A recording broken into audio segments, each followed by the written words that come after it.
네 번째 챕터입니다. 부가가치세 네 번째 챕터, 거래징수와 세금계산서라고 되어 있는 챕터이고요.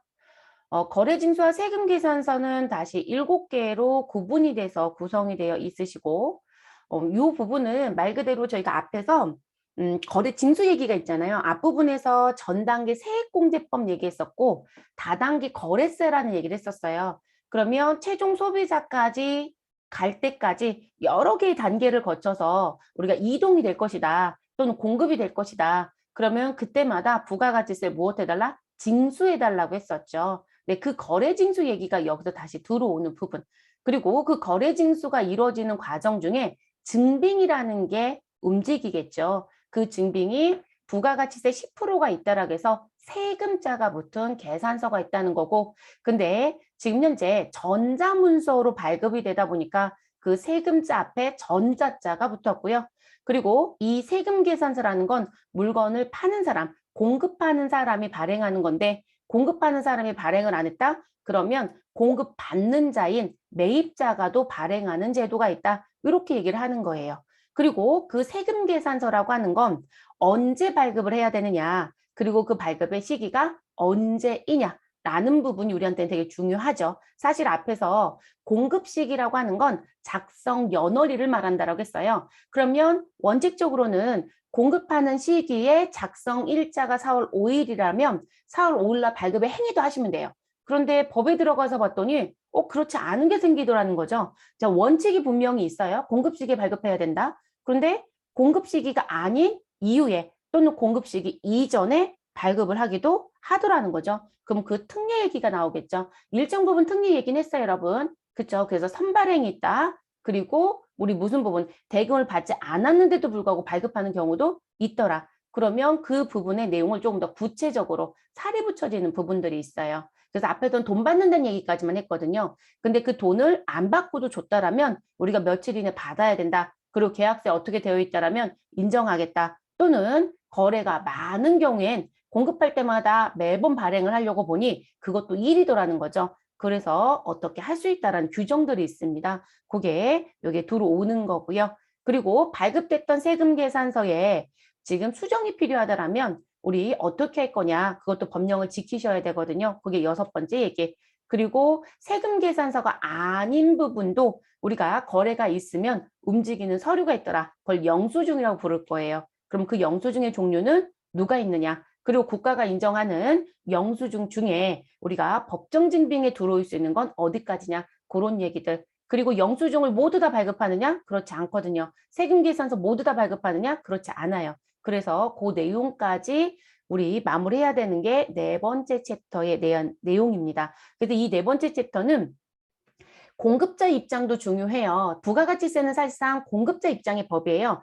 거기에 매입세액이 공급받는 자 입장을 바뀌는 것뿐이거든요. 그러면 공급자 입장에서 이 거래징수가 나왔다? 그럼 이 거래징수에서 여러분들이 배웠던 이 내용이 물건을 사가는 입장에서는 공급받는 자 입장이죠. 그럼 공급받는 자 입장에서는 내가 거래가 발생했을 때 증빙을 수취해야 된단 말이에요. 그러면 수취하는 부분은 다른 법령을 만들어 놓는 게 아니라 부가가치세법상 거래징수와 세금계산서에 나와 있는 이 법령의 반대편으로 그냥 가는 거예요. 그래서 공급자가 세금계산서를 줘야 될 때 안 줬다? 그럼 공급받는 자도 안 했다는 얘기가 되거든요. 그리고 대금은 서로 주고받고 다 할 거 다 끝났대요. 그럼 국가가 뭘 할 것이다. 부가가치세법상 세금계산서 적법하게 발급하지 않았으니 가산세를 내라. 이렇게 얘기하고요. 그리고 공급받는 자는 너가 지금 돈이 나갔어? 근데 그게 5,500이네. 근데 너 세금 계산서는 없는데요? 그럼 증빙을 안 받아왔네요? 그러면 증빙을 수취하지 않았다는 부분에 가산세를 부과하겠죠.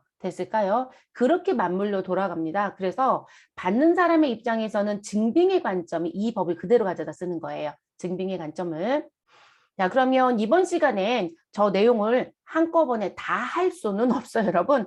그래서 여기 나와져 있는 부분 중에요. 우리 일정 부분 내용, 거래징수가 무엇이고, 그리고 거래징수에서 나오는 세금계산서, 전자세금계산서, 그리고 매입자, 발행 세금계산서까지 같이 진행을 해보도록 하겠습니다.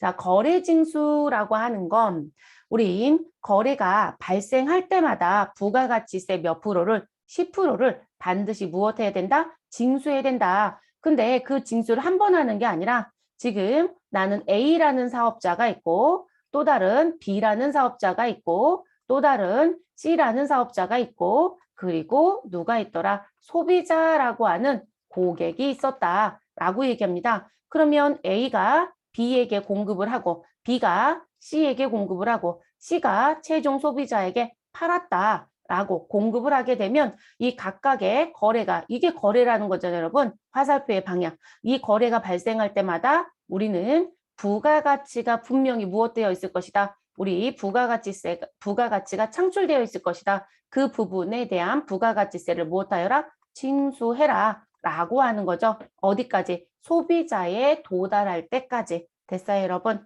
근데 그 부분이 법령에 나와 있는 거예요. 그래서 사업자에게 부가가치세의 징수 의무와 권한을 부여하고 있는 것을 거래 징수제도라고 하고 이로 인해서 부가가치세는 최종 소비자에게 사실상 뭐가 되더라? 전가가 되더라. 이건 앞에서 여러분 다 무슨 얘기했어요? 우리는 부가세의 특징은 무슨 특징을 갖고 있다? 간접세의 특징을 갖고 있다. 그래서 납세 의무자는 누구이지만 사업자이지만 사실상 부담하는 담세자는 누구이다? 소비자이다. 이렇게 얘기했었죠. 그리고 각각의 단계가 무엇될 때마다 진행될 때마다 징수하라는 얘기도 했었고요. 그래서 나왔던 얘기. 근데 이게 이 얘기를 빼고 나올 수는 없어요, 여러분. 그 거래징수 얘기를 이제서 하는 거예요. 됐을까요?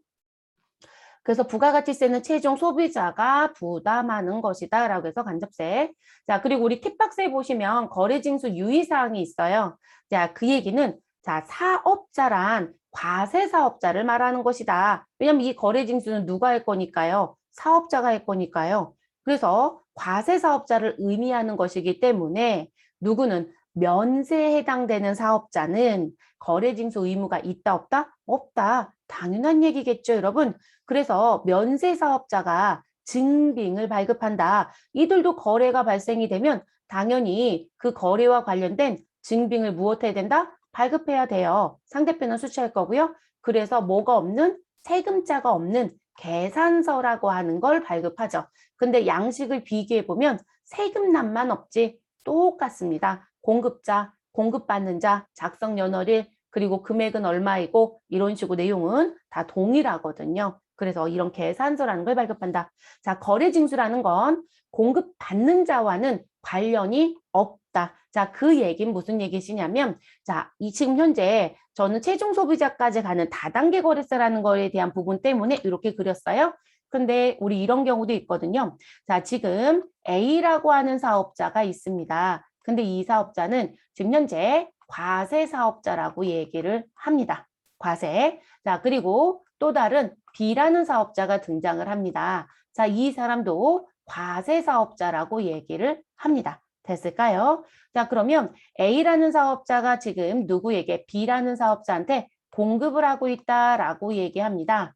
그럼 거래 징수는 공급할 때 A가 무엇하는 것이다? 징수하는 것이다. 그러니까 소위 말해서 A는 공급자이고 B는 공급을 받는 자입니다. 공급 받는 자. 자, 이렇게 얘기를 해요. 자, 그러면 다른 말로 얘기하면 공급자는 다른 얘기로 하면 매출자이고 그리고 B는 매입자가 되는 거죠. 또 다른 말로 얘기하면 우리 A는 판매자가 되는 것이고 B는 누가 되는 것이다? 구매자가 되는 거겠죠, 여러분? 쉽게 생각하시면. 자, 이런 관계인 거거든요. 그러면 지금 A라고 하는 공급자가 과세사업자이고 B라는 공급받는 자도 과세사업자였다는 거예요. 그럼 이 둘의 관계에서 A는 반드시 공급할 때마다 뭘 해라? 거래징수를 했어야 된다. 이 얘기를 하는 거거든요. 자, 됐어요, 여러분? 그런데 이런 관계 말고 어떤 관계도 있더라. 자, 지금 A라고 하는 사업자가 있는데 이 사람은 현재 과세품을 파는 사람이 맞아요. 그래서 A가 공급자인 과세사업자 그리고 B가 등장이 됩니다. 그래서 B를 들여다봤더니 이렇게 얘기합니다. B는 지금 현재 면세사업자라고 얘기를 하더라는 거죠. 그리고 이 면세사업자는 물건을 사가는 공급 받는 자라고 얘기를 하더라. 자, A가 B한테 공급을 했어요. 그러면 지금 현재 B가 면세사업자니까 거래징수를 안 해도 되느냐? 이 공급을 할 때 그렇지는 않다라는 거예요. 그래서 지금 거래징수라고 하는 부분은 부가가치세를 거래가 있을 때마다 징수하라고 하는 이 부분은 공급받는 자는 나한테 영향을 준다, 안 준다? 안 준다. 누구에게? 공급자에게. 그래서 공급받는 자가 면세사업자이든 지금 과세사업자이든 지금 공급자인 A는 전혀 고려하지 않습니다. 공급자가 과세사업자이면 또는 과세품을 공급하고 있다라면 무조건 무엇하는 것이다? 우리 거래징수하는 것이다. 제가 이거 왜 강조하냐면 가끔 공급받는 자가요. 면세사업자이면 그분들이 어디선가 들은 얘기가 있거든요. 근데 내가 지금 부가세 10%를 내고 물건을 사오면 무슨 부분? 본인들은 매입세 공제를 못 받는다고 얘기를 하더라는 거죠. 그래서 이분들이 부가세를 자꾸 빼달라고 얘기를 해요. 또는 저희 세금계산서 주지 마시고요. 계산서 주세요.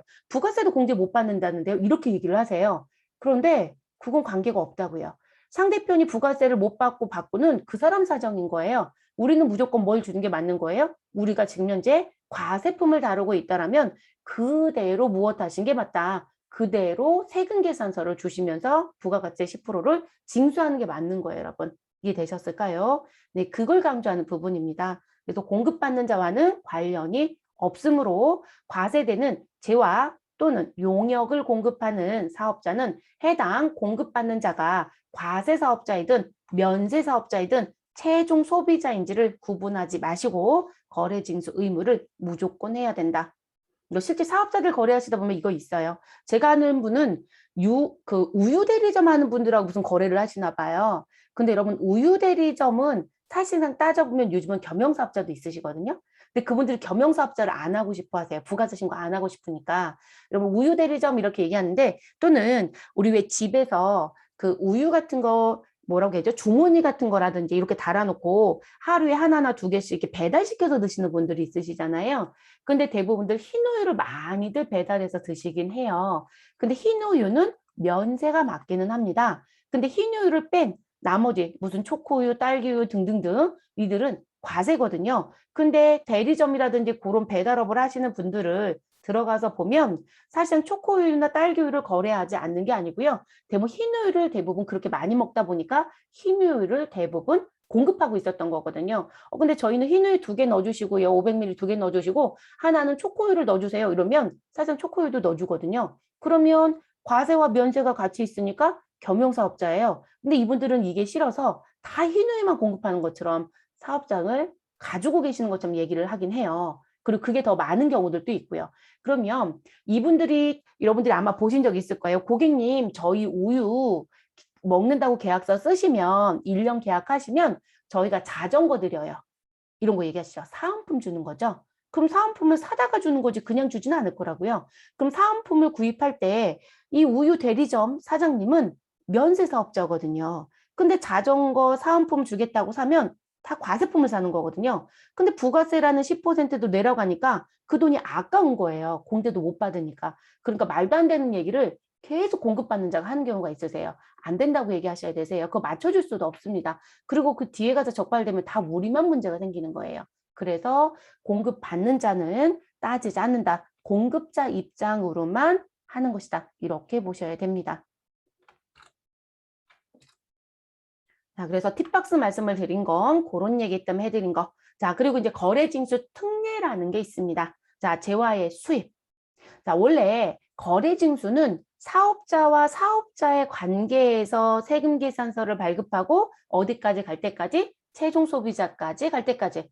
그런데 세금계산서를 발급하는 부분을 들어가서 보니 사업자가 발급한 게 아닌 우리 누구? 세관장이 발급한 세금계산서도 있더라는 거죠. 그게 거래징수 무엇에? 특례가 있어서 그래요, 여러분. 그래서 재화를 무엇하게 되면 수입하게 되면 누구는 우리 세관장은 무엇에 의해서 관세법에 따라서 우리 무엇 하셔라 부가가치세를 징수해야 된다라고 얘기를 합니다. 그럼 이 얘기는 또 무슨 얘기가 나올까요, 여러분? 우리는 무슨 법을 적용하고 있다. 이중과세 문제가 있어서 소비지국 과세원칙을 적용하고 있었다. 이 얘기를 했죠, 여러분. 그래서 소비지국 과세 원칙 때문에 우리 국경을 넘어서 관세선을 넘어서 우리 어디로 국외로 나가는 부분에 대해서는 영세요를 적용하고 있고 그러면 지금 소비지국이 9개라는 것 때문에 그런 거죠. 그러면 우리나라가 소비지국이 되는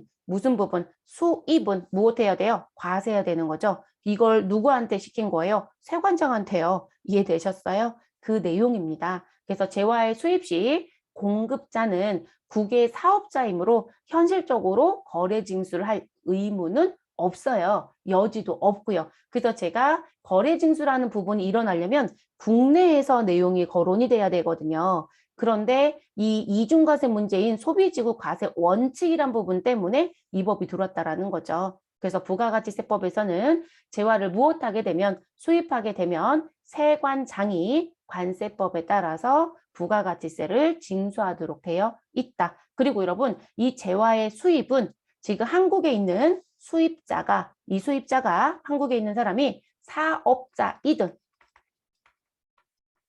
사업자가 아니든 그 부분은 따진다 안 따진다? 따지지 않아요. 그래서 사업자 무관입니다. 그래서 이 재화의 수입은 사업자 유무를 따지지 않는다는 거. 그래서 여러분 여행 가는 사람들 들어올 때도 신고하셔야 된다고 했어요. 근데 그 얘기가 그런 표현이에요.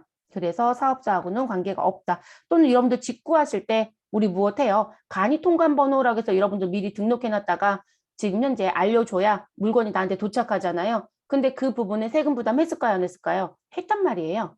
이해되시나요? 그래서 이 재화의 수입이라는 부분에 부가가치세는 사업자 관련 없어요. 네, 그거 시험에서 낼 수도 있거든요. 그래서 조심하셔야 되는 부분.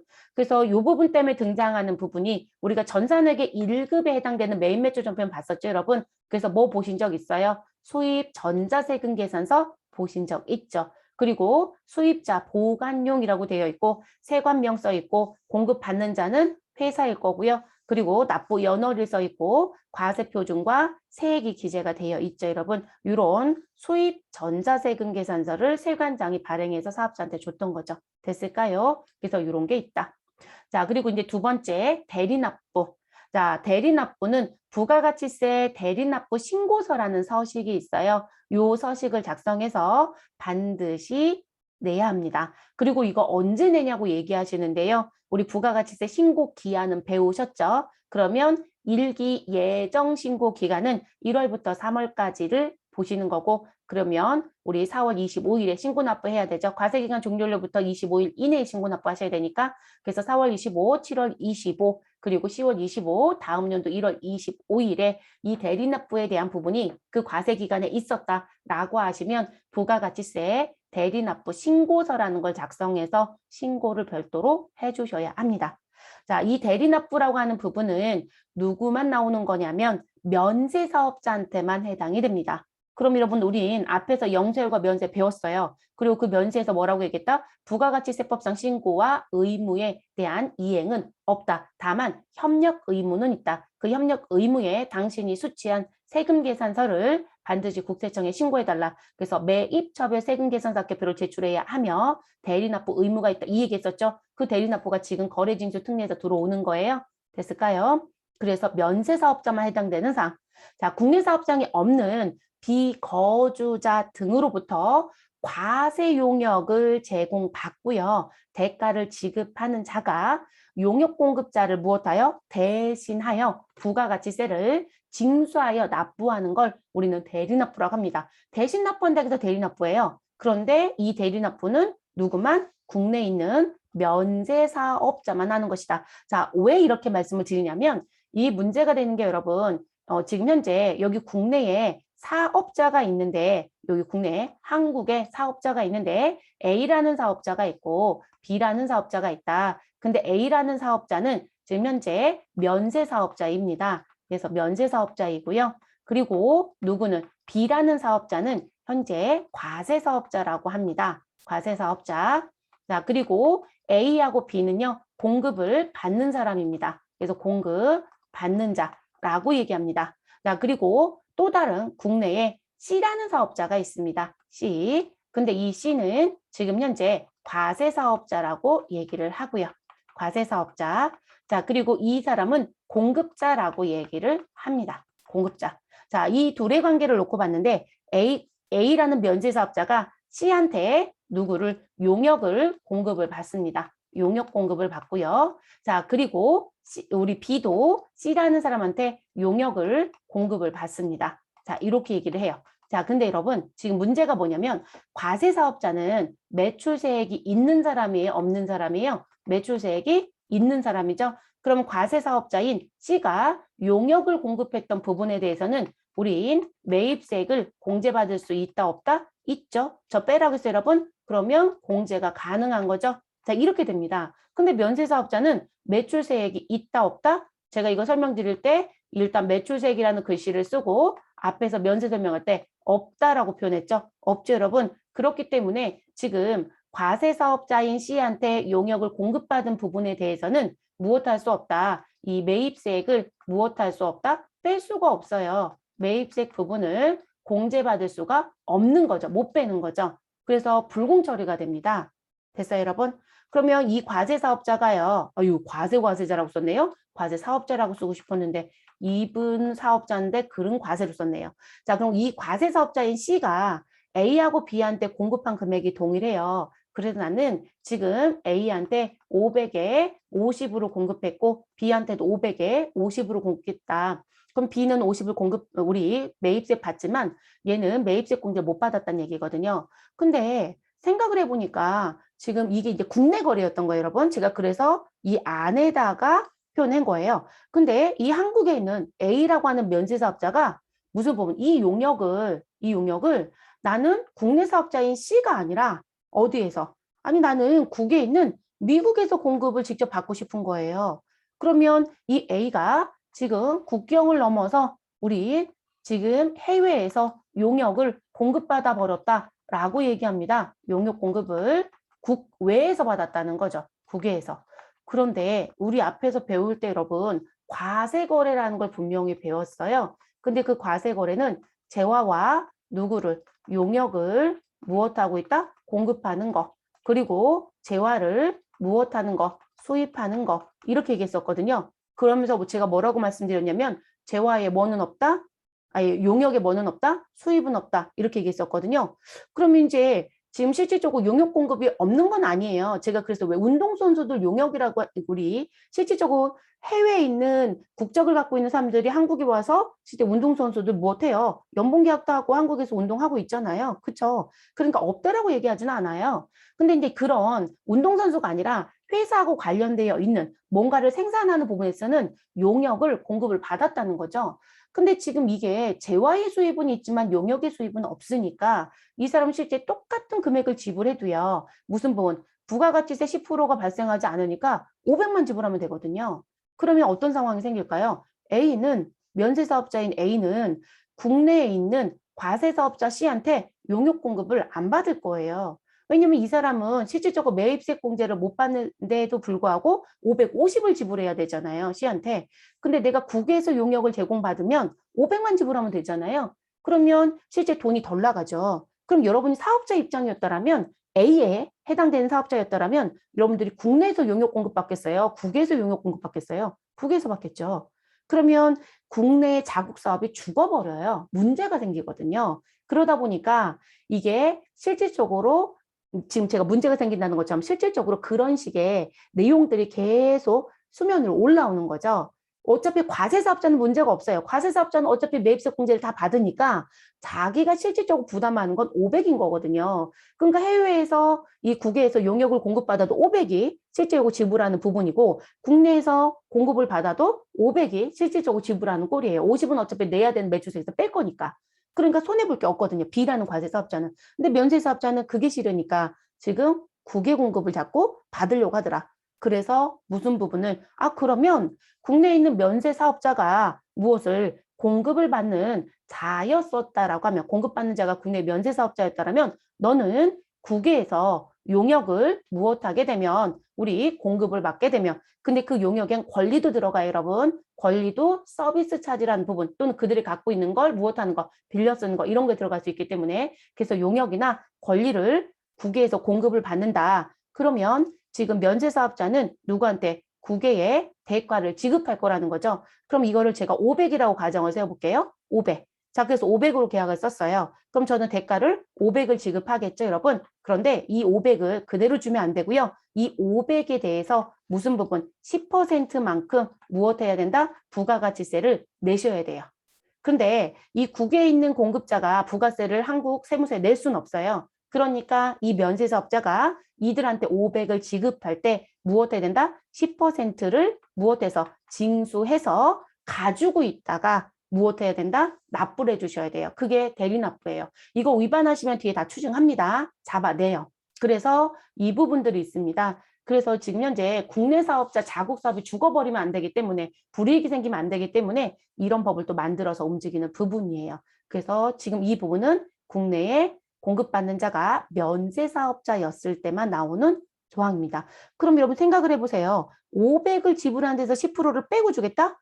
그러면 실질적으로 여러분 500으로 계약을 하겠냐고요? 아니죠. 계약을 얼마로 하겠어요? 550으로 계약할 수밖에 없어요.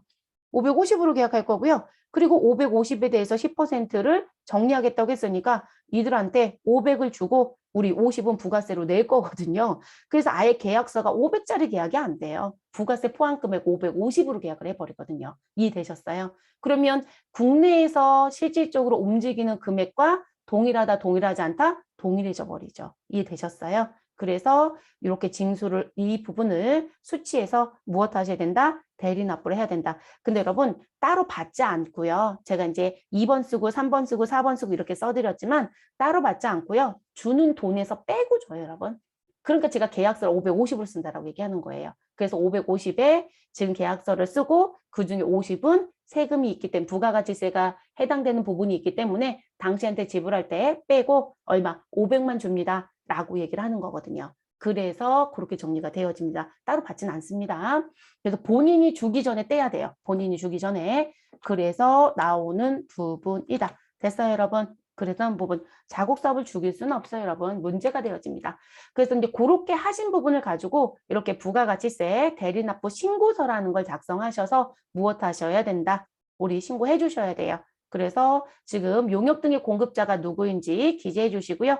돈을 준 날짜가 언제이고 공급받은 금액이 얼마이고 그와 관련된 부가세는 얼마이고 그리고 납부할세액은 얼마이다. 이렇게 기재를 합니다. 그러면 지금 가산세가 있다 없다? 있죠. 네, 그래서 이거 위배하시면 가산세가 또 발생이 돼요, 여러분. 그래서 우리가 미납부 또는 이 부분 징수를 안 했다가 적발된 부분에 대해서 가산세를 징수한다. 그래서 그 징수하는 부분은 여러분 미납부세액에 곱하기 3% 라는 금액이 있어요. 그래서 대부분 고액을 많이 합니다. 근데 그것만 내지는 않고요. 두 개를 비교해서 작은 금액이라고 하는데 최대 10%가 넘어가진 않아요. 그래서 실제로 3%를 징수하고 그 3%의 징수 부분을 하실 땐 우리가 늦게 낸 것만큼의 일수 계산을 할 거예요. 그래서 그 일수 계산했던 부분이랑 계산했던 부분의 합계 금액이랑 그리고 최대 10%인 금액이랑 비교해서 작은 금액. 그러니까 한도가 최대 10%가 가산세 한도라는 거죠. 그런 식으로 또 움직이는 부분들이 있습니다.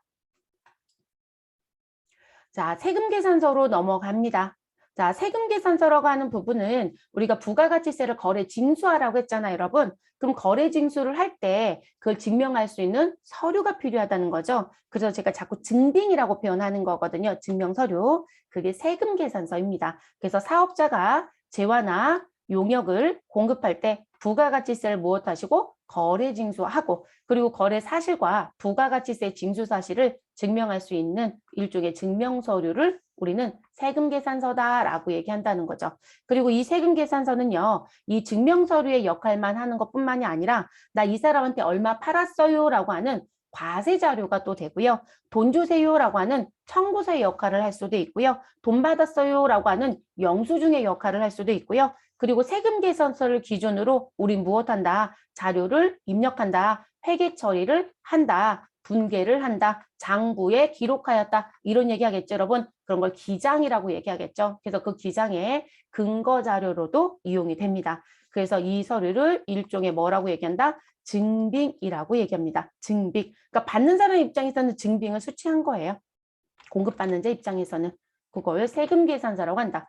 그러면 여러분 이 세금계산서는 지금 보시면 이렇게 나와져 있죠. 이건 벌써 여러분 우리가 이제 전산 실무를 했던 적이 있어서 우리가 전산 쪽에 가면 이런 세금계산서가 나와져 있죠. 네, 대체로 회계 1급 교재에서 봤을 거고요.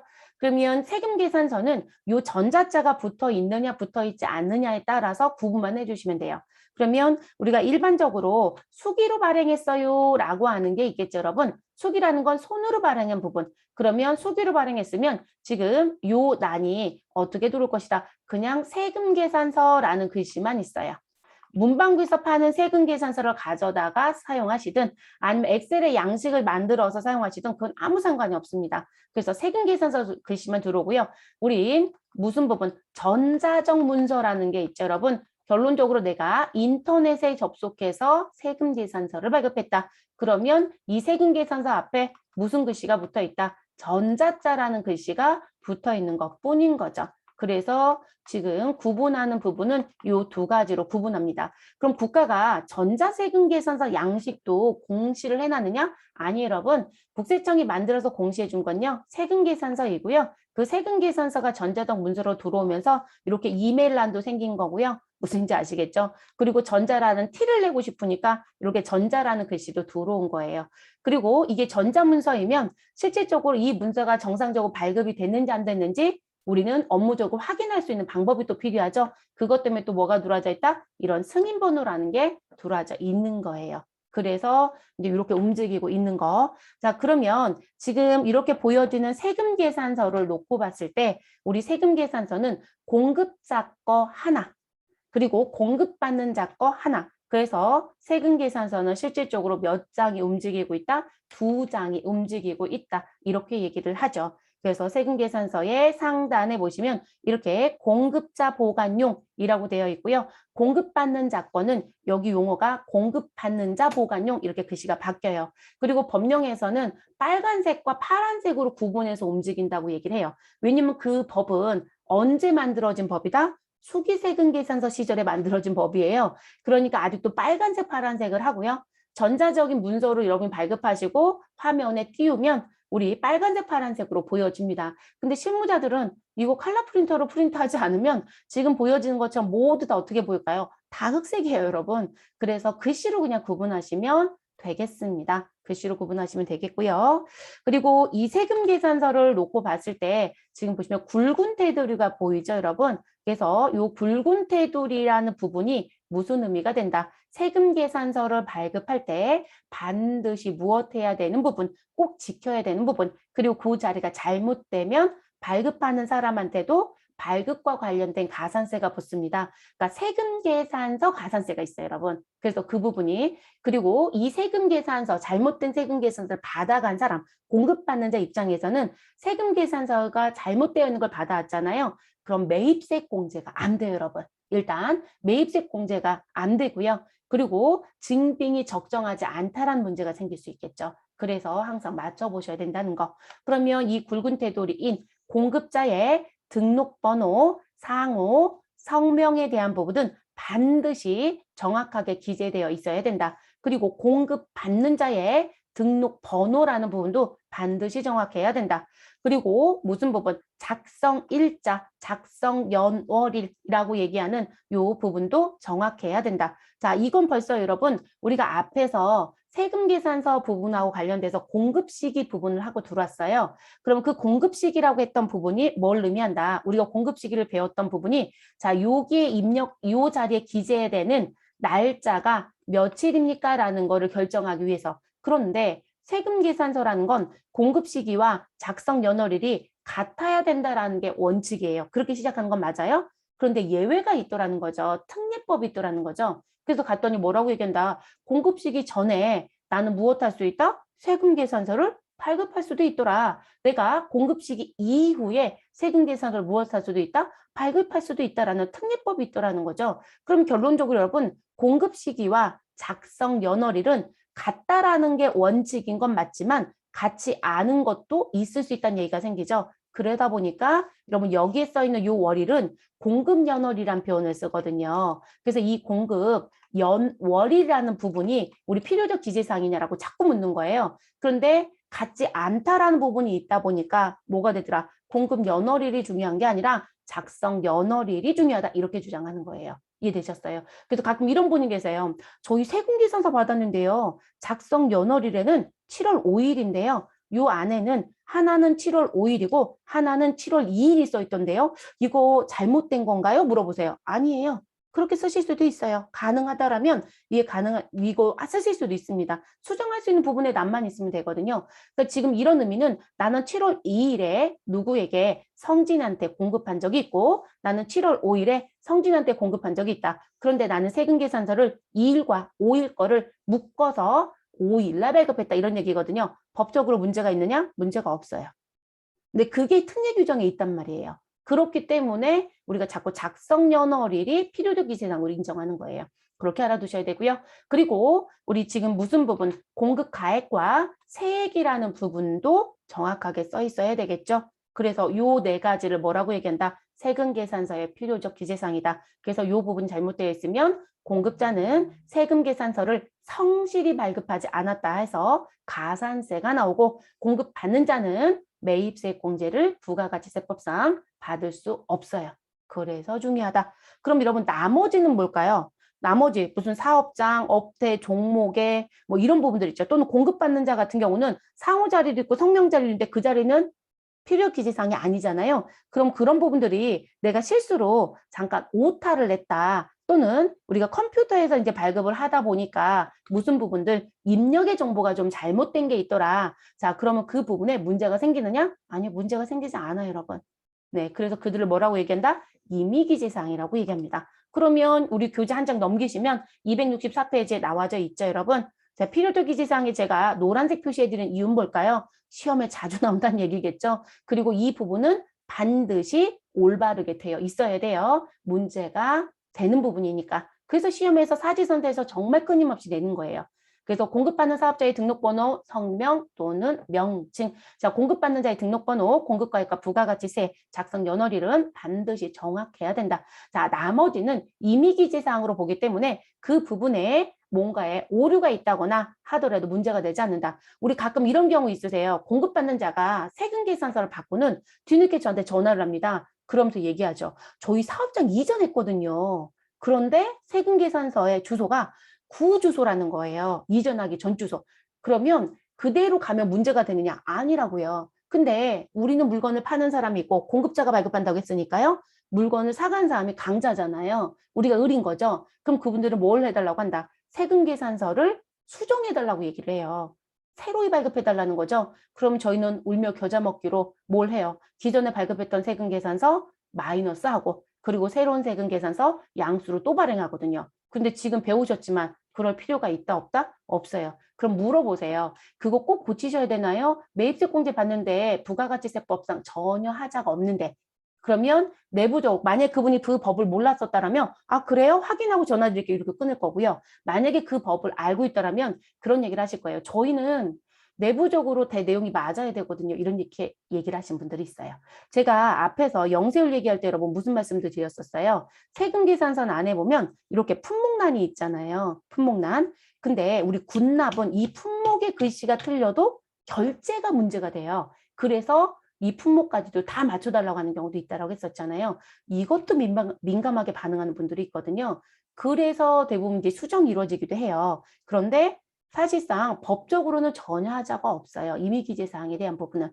그래서 이외는 다 임의기재사항이다. 그래서 공급자의 주소라든지 공급받는 자의 상호 성명 주소, 우리 공급하는 물품에 대한 품목과 공급 연월일, 단가나 수량에 대한 부분은 사실상 임의기재사항으로 보기 때문에 문제될 게 없다. 그래서 여러분 이거 다 기억하지 마시고 무슨 부분이요? 필요적 기재사항과 임의적 기재사항으로 구분하고 필요적 기재사항은 이 네 가지가 있다는 것만 기억해 주시면 되겠죠.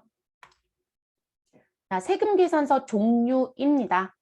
자, 세금계산서 종류에 가서 봤더니 일단 사업자가 발행하는 세금계산서가 있고 세관장이 발행하는 세금계산서가 있다. 이렇게 얘기를 합니다. 그리고 세금계산서에 대한 건 다시 한번 말씀드리지만 발급은 누가 하는 거라고요? 물건을 파는 공급자가 하는 거예요, 여러분. 네, 공급자가 발급합니다. 근데 공급자가 아닌데 들어온 사람이 세관장인 거죠? 네, 세관장. 자, 그러면 우리 사업자인 부분에 들어가서 봤더니 과세사업자는 그리고 면세사업자는 발급하는 게 다르죠. 그래서 과세사업자는 다시 무슨 사업자? 일반과세자와 간이과세자로 구분한다라고 얘기하죠. 이건 여러분 우리 앞에서 납세 의무자 얘기할 때 구분할 때 배웠잖아요. 그렇죠? 그럼 일반 과세자는 뭘 발급해야 된다? 세금 계산서를 발급해야 된다는 의무가 있다. 여러분 의무자 써드렸어요. 의무자. 앞에서는 제가 증빙이라는 거로 설명을 드렸을 거예요. 그래서 증빙. 근데 의무. 그러면 일반 과세자는 반드시 세금 계산서 발급 의무가 있다. 자, 그리고 간이 과세자도 몇 년도부터 2021년도 7월 1일자부터 7월 1일 이후부터라고 표현해요, 여러분. 그럼 1일부터는 표현이 됩니다. 그래서 7월 1일 이후부터 무엇을 해야 된다? 세금 계산서 발급 의무가 들어왔어요. 그래서 의무자로 들어옵니다. 자, 그리고 면세사업자는 과세사업자가 아니죠. 그렇기 때문에 이분들은 세금자가 없는 누굴 발급한다? 계산서를 발급하겠죠. 됐을까요? 그리고 일반 과세자와 간이 과세자가 세금 계산서 발급이 의무인데 일반 과세자의 경우 무슨 부분? 우리 최종 소비자를 대상으로 하는 업종. 그러면 여러분들이 오늘 점심을 식당에 가서 드시겠다라고 했대요. 그럼 여러분 이 식당은 사업자와 사업자의 거래보다는 사업자와 소비자의 거래가 훨씬 많죠, 여러분. 그런 업종을 얘기할 때 최종 소비자 대상 업종이라고 얘기를 합니다. 그래서 그런 업종은 대체적으로 세금 계산서를 발급하는 게 아니라 무엇을 발급하더라? 영수증을 발급해요, 여러분. 영수증. 그래서 영수증을 발급하고요. 다만 식당에 가서 저희가 회식을 했어요. 그런데 회사에서 그거 세금 계산서 받아와 라고 얘기했다는 거예요. 그러면 저희는 세금 계산서 받으려면 우리 회사의 사업자 등록증을 제시하셔야 되고요. 그리고 세금 계산서 요구하면 식당은 나한테 줘야 되느냐? 줘야 돼요. 그러면 뭐라고 앞에 단서 붙여드렸어요, 여러분? 사업자가 요구하면이라고 했잖아요. 그러니까 그런 경우들이 아니면 영수증은 다 끝나는 거예요. 자, 간이과세자는 당연히 최종 소비자 대상으로 하는 업종은 당연히 들어와야 되고요. 왜냐하면 간이과세자가 훨씬 더 규모가 작잖아요. 그러니까 소비자하고 움직이는 업종이 훨씬 더 많아요. 그건 당연히 들어오고요. 거기에 예외적으로 누가? 신규 사업자 또는 여기서는 이렇게만 들어갈 거예요. 여러분 뒤에 가면 이것도 구체적으로 배워요. 그래서 이 간이과세자는 금년도에 내가 규모가 클 것 같지 않아서 사업자 등록을 신청할 때 일반 과세자로 신청한 게 아니라 우리 간이과세자로 신청했다. 그런 신규 사업자이거나 직전 연도 기억나야 되는 용어 있어요, 여러분? 직전 연도 무슨 금액? 공급 대가. 여러분 공급 대가는 부가가치세가 포함된 금액. 그래서 공급 대가 합계액이 얼마에 미달하는 자? 여러분 간이과세자는 8천만 원 미만인 자예요. 그런데 세금 계산서가 아니라 우리 지금 영수증 발급하러 가는 거거든요. 그러면 얼마이다? 우리 4,800만 원이죠. 4,800만 원 미만인 사업자는 영수증 발급할 수 있어요. 그리고 여기에 누가 들어온다? 최종 소비자를 대상으로 하는. 그러면 다 알려드리는 거예요. 이 등자만 써드렸지만 이 등에 들어가는 게 이렇게 3개예요. 그러니까 간이과세자가 너무너무 골치가 아파졌어요, 지금. 그러니까 기존에는 간이과세자한테 신용카드 영수증을 받아오면 매입세 공제 무조건 못 받아요, 이렇게 얘기했거든요. 지금은 아니에요. 세금 계산서를 발급할 수 있다 이거든요. 신용카드나 현금 영수증을 우리가 매입 매출 종표에 입력을 해서 매입세 공제를 받는 건 세금 계산서 대신에 영수증을 받아왔는데 그 영수증 다 인정하는 게 아니라 신용카드 등이라고 불러지는 부분에 들어온 것으로 받아오면 공제를 해주는 제도거든요. 그러니까 이 신용카드 등이라고 하는 이 부분은 세금 계산서 대신이기 때문에 공제가 됐던 거예요. 그런데 세금 계산서 발급을 못하는 사람한테 받아온 영수증은 당연히 공제 못 받는 거잖아요. 근데 간이과세자가 2021년도 7월 1일 이후부터는 세금 계산서 발급 의무자가 돼버렸어요. 그러니까 지금 우린 또 뭘 해야 되는 거예요? 세금 계산서 발급을 꼭 해야 되는 자, 안 해도 되는 자를 구분해서 업무를 봐야 된다는 거죠. 그러니 여러분 일이 얼마나 많아지는 거예요. 근데 지금 실무자들은 이거 정말 골치가 아프다고 얘기할 겁니다. 그래서 이렇게 나뉘어집니다. 이 법들은 모두 다 금년도 7월 1일 이후부터입니다. 2021년도 7월 1일 이후부터. 그래서 이렇게 영수증 발급자가 있다. 자, 이렇게 들어오는 거고요. 자, 그리고 우리 면세사업자는 일단 사업자와 사업자 거래이면 다 계산서예요. 그리고 여러분 면세사업자는 다시 한번 말씀드리지만 과세사업자처럼 간이라는 기준을 두지 않습니다. 규모 안 따져요. 무조건 사업자 거래면 2만 원의 거래이든 3만 원의 거래이든 30만 원의 거래이든 계산서 발급하는데 전혀 문제가 없습니다. 됐을까요? 다만 이쪽도 똑같이 최종 소비자 대상으로 하는 업종이라면 무엇을 발급해도 영수증을 발급해도 된다. 결론적으로 상대편이 사업자가 아니라고 보시면 되겠죠. 자, 그리고 사업자가 아닌 우리 세관장이 발행하는 수입세금 계산서. 그래서 수입하는 재화에 대해서 무엇한다? 발급한다 라고 얘기하죠. 그래서 수입세금 계산서가 있다. 그런데 여러분, 이 세관장도요. 과세 대상에 대한 부분에 대해서는 세금 계산서라는 걸 발급하지만 우리 면세라는 것도 있어요, 여러분. 그럼 면세 대상에 대해서는 계산서 발급을 해요. 그리고 이제 업무자들은 무슨 얘기 하시냐면 저희요 이번에 수입하는 물품 면세가 있었는데 저희가 직접 수입하지 않고 누구한테 관세사한테 의뢰했고 들어왔는데 계산서가 없던데요? 그럼 물어보세요. 계산서 발급되고요, 여러분. 그리고 그분들이 이 계산서를 별도로 회사가 원하지 않는 데들이 있으세요. 어차피 물품 대금하고도 관계없고 그냥 무슨 부분 면세품 들어왔다라는 서류의 증명으로는 다 끝나져요. 근데 수입신고 필증이 있거든요. 그러니까 그것만으로도 업무를 다 볼 수 있기 때문에 원하지 않는 사업자들도 있어요. 그래서 가끔 이 계산서를 페이퍼 출력을 안 해주고 계시더라고요.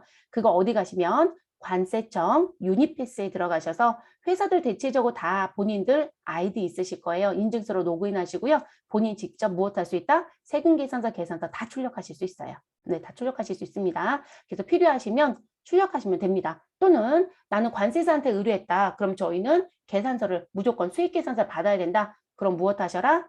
그대로 출력해달라고 요청하세요. 그러면 줍니다. 그리고 매입매출전표에 입력하겠다라고 하시면 우리 수입세금 계산서는 매입세 공제가 가능한 거 무엇으로 가시고 55 수입이라는 유형을 쓰시는 거고 공제가 불가능하면 54 불공으로 입력합니다. 그리고 계산서는 우리 사업자한테 받은 계산서 우리 무슨 부분 사업자한테 받은 계산서 그리고 또 뭐 있어요 여러분 우리 세관장한테 받은 계산서 이 얘기가 있겠죠. 둘 다 똑같이 53 면세라는 유형을 사용합니다. 여러분 제가 왜 매출 쪽에선 얘기 안 할까요? 매출 쪽에선 여러분 세관장이 발행하는 세금 계산서는 매출하고는 관계가 없잖아요. 받는 쪽의 입장이거든요. 근데 우리는 지금 종류를 배우는 거고 그래서 이렇게 갑니다. 자, 영수증이라고 하는 부분 부가가치세법에서 영수증이라고 부르는 건 여기 아래쪽에 써드린 이 부분 신용카드 매출 전표, 직불카드 영수증, 기명식 선불카드 영수증, 현금 영수증,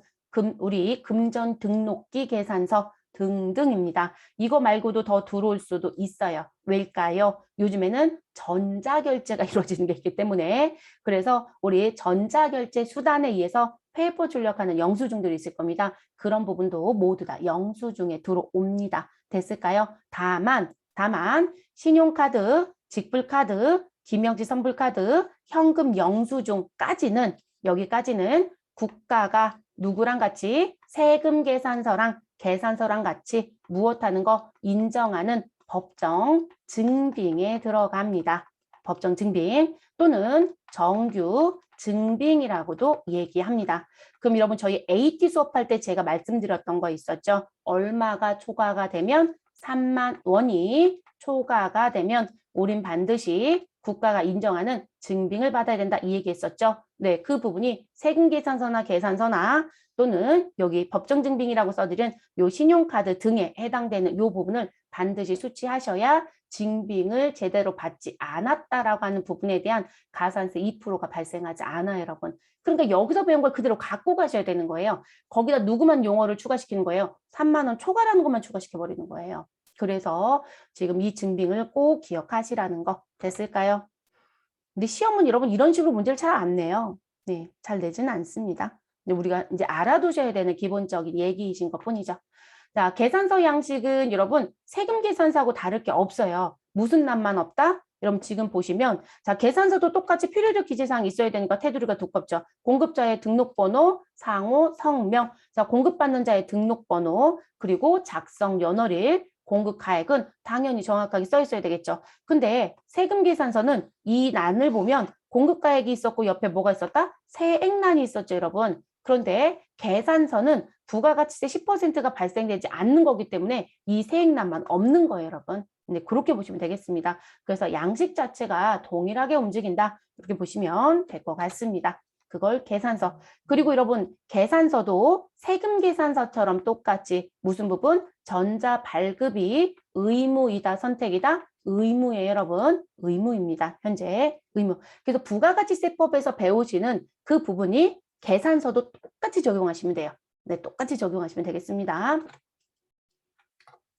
그래서 그렇게 들어오는 거고요. 수입세금 계산서라고 하는 부분은 뭐 앞에서 다른 것 때문에도 보여드렸지만 이렇게 세관명 들어와져 있고 그리고 이쪽에는 사업자 정보가 들어와져 있겠죠. 그리고 수입세금 계산서 같은 경우는 여기가 작성연월일이 아니고요. 납부연월일이 기재가 되어 있습니다. 납부연월일. 그래서 납부연월이 기재되어 있고 그리고 수입을 하게 되면 수입신고 필증이라는 서류가 들어와요. 그럼 그 수입신고 필증의 번호들이 움직이는 게 있어요. 그래서 이렇게 수입신고 번호 그리고 비고란에 관련된 납부서와 관련된 또 번호들 이렇게 또 기록이 되어집니다. 그리고 사전에 말씀드렸죠. 우리 수입과 관련된 부분은 요 부가가치세 10%를 징수하기 위한 기준금액에 대한 서류로만 보는 거기 때문에 이 자리가 공급가액이 아니라 뭐로 들어온다? 과세표준으로 들어온다. 라고 말씀드렸고 그리고 우리가 세금을 납부할 때는 10단위까지밖에 내지 않기 때문에 세액란은 항상 일자리가 뭐로 되어 있다? 1단위가 0으로 되어 있다. 그런 말씀을 드렸겠죠. 네.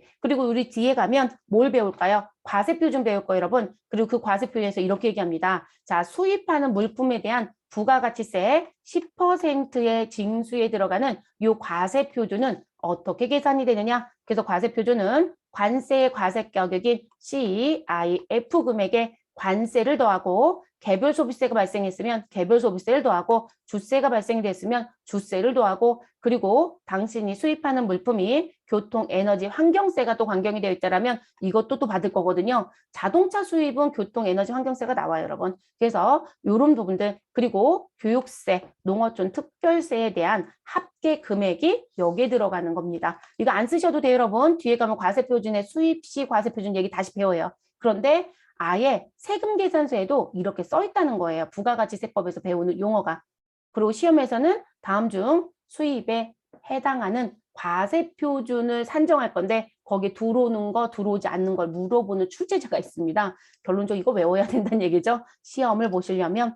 그렇죠? 외워야 된다는 얘기죠. 사지선다 문제로 출제하니까요. 그래서 요 과세표준 이런 부분에 합산 금액이 들어갑니다. 발생권만 더하겠죠. 발생권만. 그래서 이렇게 수입세금 계산서는 이런 부분의 양식. 자, 그 다음 이제 전자세금 계산서로 넘어갑니다. 여러분, 전자세금 계산서를 발급하겠다라는 부분. 자, 이 얘기는 뭔가요? 우리가 세금 계산서라는 부분은 기존에는 모두 다 손으로 발급을 했다라는 거죠. 그리고 여러분, 세금 계산서가 변천을 얘기하면요. 아주 예전엔 정말 4장이었던 시절도 있어요, 여러분. 그래서 그러니까 한 세트가 4장인 거예요. 4장이었다가 몇 장으로 바뀌었고 3장으로. 저도 4장 시절엔 근무를 안 해봤어요. 근데 4장이었던 시절이 있다고 하시더라고요. 선배들이 얘기할 때. 그래서 저는 3장 시절부터 일했던 사람이거든요. 정말 옛날 사람이죠. 여러분들도 옛날 사람이신가요? 자, 3장이었을 때부터 일을 했었고요. 이 3장이었을 땐 여러분 전자가 아예 없었던 시절이에요. 그래서 3장이었다가 국가가 이제 전산화 작업도 잘 되고 그리고 사업자들이 성실히 신고를 좀 한다라고 인정을 하기 시작을 해요. 그러면서 이 3장이었던 세금 계산서를 몇 장으로? 2장으로 바꿔줍니다. 그래서 지금 현재는 2장입니다. 그럼 3장이었을 때는 무슨 부분이냐? 지금 현재 공급하는 사람이 1장을 갖고 자 그리고 물건을 사가는 공급 받는 자가 1장을 갖고 자 그리고 여러분 제가 전자의 시절이 아니라고 했어요. 그럼 여러분 이 3장이었던 시절엔 전자신고도 잘 안 되던 시절. 그러면 우리가 부가세 신고를 한다? 그럼 서류를 바리바리 싸서 걔를 들고 내 관할지 세무서에 무엇하러 가신다? 들고 가신다. 라고 하는 부분들. 이런 식의 의미겠죠. 그러면 공급자, 공급받는 자, 그리고 누가 있을까요? 1장은 세무서 제출용입니다. 그래서 이렇게 3장이 한 세트였던 거죠. 이해됐을까요? 그래서 이 시절에는 우린 전자신고가 아니라 서면신고가 훨씬 더 많았습니다. 이 시절이 좋긴 했습니다. 왜일까요? 추적하는데 아주 오랜 시간이 걸렸거든요. 그런데 지금은 추적이 너무 빨라지고 있죠. 자, 그래서 세무서가 일단 이렇게 3장을 받다가 아니 이제 성실히 잘하는 것 같으니 이제 세무서를 기준으로 받아왔던 세금계산서를 이제 안 받겠대요. 그러면 지금 현재 2장인 건 1장은 누구 거? 공급자 거, 한 장은 누구 거? 공급받는 자 거. 이렇게 두 개만 있는 거예요, 여러분. 그래서 이 부분을 여전히 수기로 발급을 하다가 무슨 부분? 이제 불법을 자꾸 저지르는 거죠. 여러분 수기가 전자로 바뀐 배경은요. 불법 때문에 바뀐 거예요. 가장 큰 이유는. 자, 무슨 얘기냐면 페이퍼 컴퍼니가 너무 많더라. 자, 페이퍼 컴퍼니가 어떤 의미로 이제 이들이 사업장을 만들고 저희 이번에 매출은 200억이 나왔는데 아우 매입이 한 50억이 모자르네요. 그랬더니 50억짜리 매입 세금 계산서를 사오는 거예요. 돈을 주고. 이해되셨어요? 근데 그런 불법이 계속 생기는 거죠. 그래서 국가가 이제 종이로 발급하는 거 하지 마. 수기로 하는 거 하지 마. 손으로 하는 거 하지 말고 내가 모두 다 전자발급으로 무엇하겠다? 바꿔버리겠다. 여전히 두 장이지만. 그래서 이게 전자로 바뀌면 국세청의 자료가 즉시 모인다고 보셔야 되거든요. 그렇기 때문에 실질적으로 무엇하는 부분, 실제 장난치는 거 못해요, 여러분. 그런데도 여전히 가끔씩 하시기도 하더라고요. 그래서 적발이 돼서 도민으로 여러 회사가 한꺼번에 무엇을 세무조사를 받기도 해요. 네, 없을 것 같지만 여전히 있는 회사가 있기는 해요. 근데 여러분 위험한 상황에 안 하시는 게 맞습니다. 그래서 그런 배경들이 있는 거죠. 그러면 그런 전자세금 계산서는 모두 다 발급을 해야 되느냐? 여전히 수기로 발급하는 것도 하고 있거든요. 그러면 전자세금 계산서 발급과 관련된 법령도 우리가 뭘 해주셔야 돼요? 숙지를 좀 하셔야 되겠죠, 여러분? 그래서 전자세금 계산서는 일단 법인은 무조건 의무입니다. 그리고 소득세법상이라는 건 개인사업자를 말합니다. 개인사업자. 그래서 소득세법상 해당되는 개인사업자는 직전 연도 사업장별 재화와 용역의 공급가액의 합계액이 얼마? 3억 원 이상인 사람이라면 무엇 하셔야 된다? 우리 세금 계산서를 전자로 반드시 발급하여야 된다. 그러니까 수기 발급은 안 된다는 거죠. 그 기준 금액이 얼마라고요? 개인은 3억이라는 거예요, 여러분. 3억 이상. 됐어요, 여러분? 그러면 여기까지 딱 나왔던 이 용어는 세금 계산서만 해당되는 게 아니라 이 법은 그대로 누구한테도 똑같이 적용하셔라. 계산서요. 그러니까 면세사업자도 여러분 수기로 발급하는 계산서가 있고 전자로 발급하는 전자계산서가 있단 말이에요. 근데 그 법령이 따로 있는 게 아니라 동일하게 적용을 합니다. 됐어요? 그래서 세금 계산서든 계산서든 동일하게 간다. 자, 여기에 법령은 일단 확정이 됐어요. 금년도 2021년도 세법 개정에 의해서 확정이 됐고 적용의 시기는 다음 연도 2월 1일, 다음 연도 1월 1일자부터 가는 거 하나 추가할게요, 여러분. 자, 지금 개인사업자 시험 문제 못 내요. 법령의 적용 시기가 언제이다? 다음 연도에 여러분. 그럼 금년도 시험에서는 절대 내지 않습니다. 다음 연도부터 내겠죠. 자, 지금 개인사업자 기준금액이 얼마로 되어 있다? 3억 원 이상이라고 되어 있어요. 자, 이 부분이 몇 년도가 되면 2022년도 1월 1일 이후부터는 얼마로 바뀐다? 2억으로 바뀌어요. 자, 그러면 개인사업자 전자발급을 해야 되는 의무자가 더 많아지는 거죠. 됐어요, 여러분? 그래서 2022년도 1월 1일 이후부터는 2억 원 이상자로 법이 바뀝니다. 이건 통과됐기 때문에 그대로 시행이 됩니다. 그래서 이건 메모 달아놓으시면 되겠습니다. 업무적으로는 중요한 부분이겠죠. 시험은 어차피 3억 기억하시면 되겠고. 자, 그래서 이 부분에 해당되는 사업자라면 내가 재화나 용역의 공급 시기가 속하는 달에 언제까지? 달에 다음 달 10일까지. 그러면 지금 우리 회사의 공급 시기를 놓고 봤더니 당신이 물품을 언제 공급했느냐라고 하는 공급 시기. 그럼 공급 시기가 5월 10일이었다라고 하면 나는 발급을 언제까지 하면 되느냐? 발급의 기한인 거예요, 여러분. 발급의 기한. 원래 공급 시기에 즉시 발급하는 게 맞아요, 여러분. 원칙적으로는. 그런데 지금 보시면 속하는 달에 다음 달 10일까지라고 했잖아요. 그러니까 기한을 주었다는 거죠. 그러면 5월 10일 날 공급한 부분에 대해서는 나는 다음 달인 6월 10일까지만 발급한다라면 법적인 하자는 있다 없다? 없어요, 여러분. 됐을까요? 그래서 6월 10일에 발급할 수 있다. 우리 이럴 수도 있겠죠. 저희는 5월 31일에 공급할 게 있었는데요. 라고 얘기해요. 그러면 이 5월 31일에 공급하면서 나는 즉시 5월 31일에 발급했다? 문제 돼요? 안 되죠, 여러분. 기한이 언제예요? 5월 달에 공급한 건 6월 10일까지가 기한이기 때문에 6월 10일 날 발급을 하든 5월 31일 날 발급을 하든 상관은 없죠, 여러분. 여러분, 발급이라는 표현은 내가 업무를 진행하는 날짜, 국세청 홈택스에 들어가서 여러분이 세금계산서 발급하겠다고 입력해서 발급 버튼을 누른 날짜. 됐어요, 여러분? 그게 실제 국세청에 모일까요, 안 모일까요? 그 날짜 다 확인이 돼요. 그러니까 어떤 것도 이제 불법 못해요, 여러분. 전자가 무서운 게 그거예요. 불법을 할 수 없다라는 거.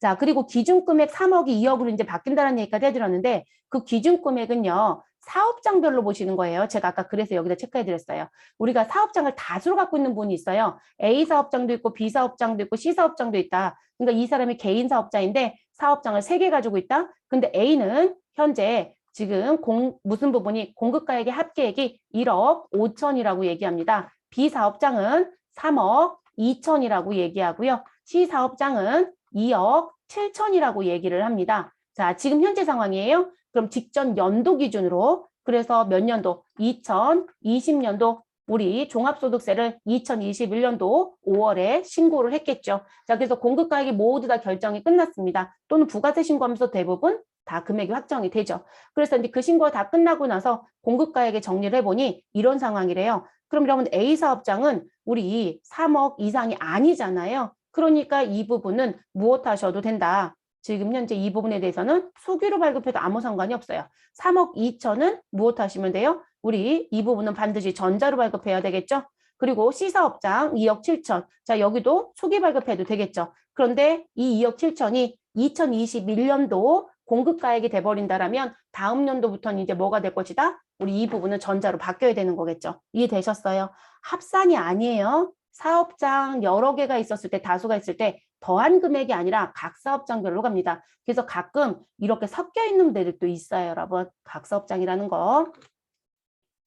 자, 그래서 그렇게 발급을 해야 된다는 부분. 됐어요, 여러분? 그리고 그 세금계산서를, 전자세금계산서를 발급하는데요. 발급하는 방법은 요 음영 박스에 있는 방식. 자, 그러면 첫 번째, 전자적 기업자원 관리 설비를 이용하는 방법. 여러분, 전자적 자원 관리 설비라는 건요, ERP예요. 네, 이 ERP라는 부분이 원래 이 전자적이라는 전사적 자원 관리 시스템이라고 하는 부분의 약자예요, 여러분. 그래서 ERP 프로그램을 통하여 세금 계산서를 발급하였다. 또는 전자세금 계산서 교부 업무를 대항하는 사업자. 이 전자문서를 대행해 준 사업자의 전자세금 계산서 교부 시스템을 이용하였다. 그게 ASP라는 거죠.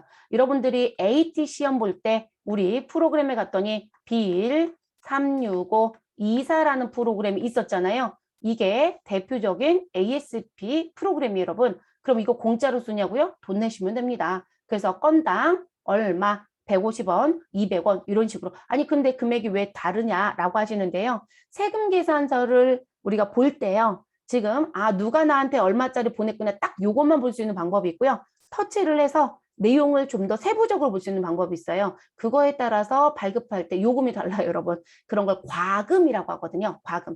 그래서 그 과금은 본인이 선택해서 씁니다. 그래서 그 부분을 통해서 발급하는 부분. 뭐 지금 현재 스마트 A에서 개발된 프로그램이 이거인 거고요. 그리고 빌 36524가 아닌 다른 프로그램도 많아요, 여러분. 이게 전자세금 계산서 의무 도입이 된다라고 했을 때 실질적으로 사업자 등록을 낸 이 ASP가 돈이 될 거라고 생각해서 사업자 등록을 낸 기업이 상당히 많았었답니다. 몇천 군데라고 해요. 근데 그 다음에 가서 다 폐업 신고했다고 하더라고요. 그러니까 얼마 안 남은 거죠. 이게 돈이 될 거라 생각했는데 돈이 안 되더라는 거죠. 왜냐하면 실질적으로 거래가 많지 않은 기업들은 어디에서 국세청이 구축한 전자세금 계산서 발급 시스템이 있어요. 어디요? 국세청 홈택스예요. 실무자들은 여전히 이세로라고 얘기를 할 거예요. 예전에는 홈택스에서 별도로 떼서 이세로 서버를 따로 썼었어요. 그것도 국세청 서버거든요. 근데 지금은 국세청 홈택스에서 서버를 다 통합 관리해버려요. 그래서 이세로 서버는 없어졌어요. 그래서 홈택스에 들어가면 전자세금서 발급하는 버튼도 있고 여러분 연말정산 때 우리 서류를 추합하는 메뉴도 있죠. 여러분 연말정산 간소화라고 해서 나오는 메뉴도 예전엔 따로 있었단 말이에요. 지금 그 메뉴도 어디에 있다? 홈택스라고 하는 서버에 다 같이 쓰죠. 그래서 이 국세청 홈택스가 전자신고도 하는 서버이고 뭔가를 발급하거나 조회하는 서버로 다 같이 씁니다. 그러면 지금 이 세 가지 형태 중에 회사가 택일해서 쓰는 거예요. 일단 국세청 서버는 무료입니다. 그리고 1번과 2번은 돈이 발생할 겁니다. 돈이 들어가죠. 당연히 개발 프로그램이니까요. 그래서 그렇게.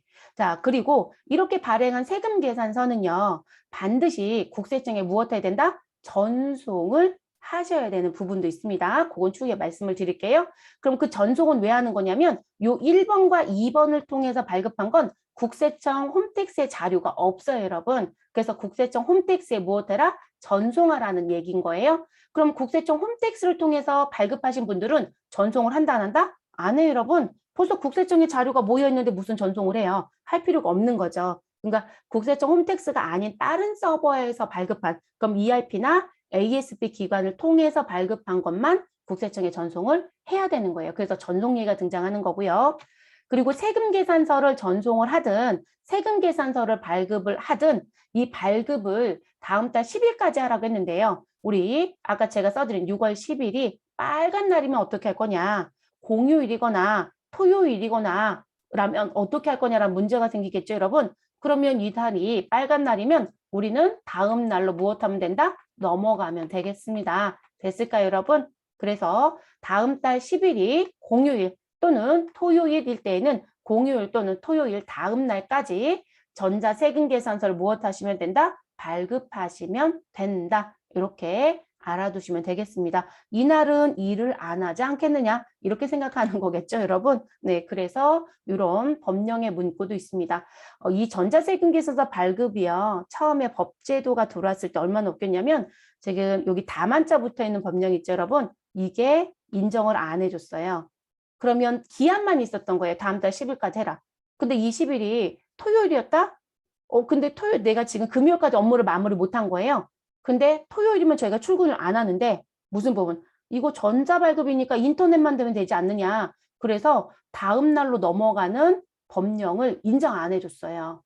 네, 그래서 무조건 토요일이면 출근해서 하든지 집에서 접속해서 하든지 무조건 일을 끝내셨어야 됐었어요. 근데 그게 이제 항의가 계속 빗발치는 거죠. 아니 세금 내는 것도 빨간 날이면 하루 넘겨주는데 왜 이 법은 안 넘겨주냐. 그래서 중간에 법이 개정됐어요, 여러분. 그래서 우리 이렇게 공휴일, 토요일이면 다음 날로 넘어간다고 이렇게 법령이 개정이 돼서 지금은 자연스럽게 마음 편안히 일하시면 되겠습니다.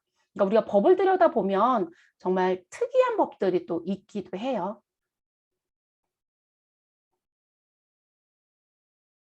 자, 전자세금 계산서의 전송이라고 하는 부분. 이 부분은 조금 전에 어떤 거 말씀을 드릴 때 우리 앞에서 이제 발급이라는 부분 얘기할 때 발급하는 방법이 1, 2, 3번 중에 하나를 택일해서 쓰시면 된다라고 했어요. 그러면 그렇게 발급됐던 부분에 대해서 국세청에 반드시 무엇 하셔야 된다. 전송을 하셔야 된다. 이 얘기인 거죠. 그러면 실제 국세청에 자료에 어떻게 이게 모여지는 거냐면요. 여러분들이 실질적으로 이제 작성 일자가 있겠죠. 그죠? 전 작성 연월이라고 쓰지 않고요. 작성 일자라고 쓸게요. 그러면 작성 일자는 특수한 경우들이 아니면 이 날짜는 누구랑 동일하다고 보시면 된다? 공급시기. 그래서 공급시기가 작성 일자가 되는 거예요. 그래서 그 작성 일자가 5월 10일이다 라고 얘기를 합니다. 그러면 이 작성 일자에 대한 공급 시기에 속하는 달을 기준으로 언제 다음 달 10일까지 발급을 해라 라고 했었죠, 여러분. 그걸 발급 기한이라고 제가 표현을 했어요. 그래서 발급의 기한은 다음 달 10일이다. 그러면 국세청의 자료가 모일 때 이 전자세금 계산서는 발급 일자라는 것도 다 찍혀요. 그러니까 세금 계산서에는 발급 일자가 보이지 않아요. 우리 전자세금도 봐봤잖아요, 여러분. 그러면 작성일자 또는 작성 연월일은 있지만 뭐는 없어요? 발급일자는 없어요. 근데 전산망에는 그 자료가 남는다는 거예요. 그러니까 내가 지울 수가 없어요. 그래서 발급일자가 우리 기한으로 놓고 봤을 땐 5월 10일 작성일자는 반드시 우리 다음 달 6월 10일까지는 업무를 끝내야 되는 거예요. 그래서 저는 발급일자를 업무를 끝내야 되는 날짜라고 얘기해 드리거든요. 그러면 5월 10일 낼 걸 5월 10일에 발급하든 아니면 5월 20일에 발급하든 그건 알아서 해야 되겠죠. 그래서 저는 5월 10일에 작성일자를 발급도 당일날 업무를 했습니다. 5월 10일 날. 자, 그래서 이렇게 발급을 했고요.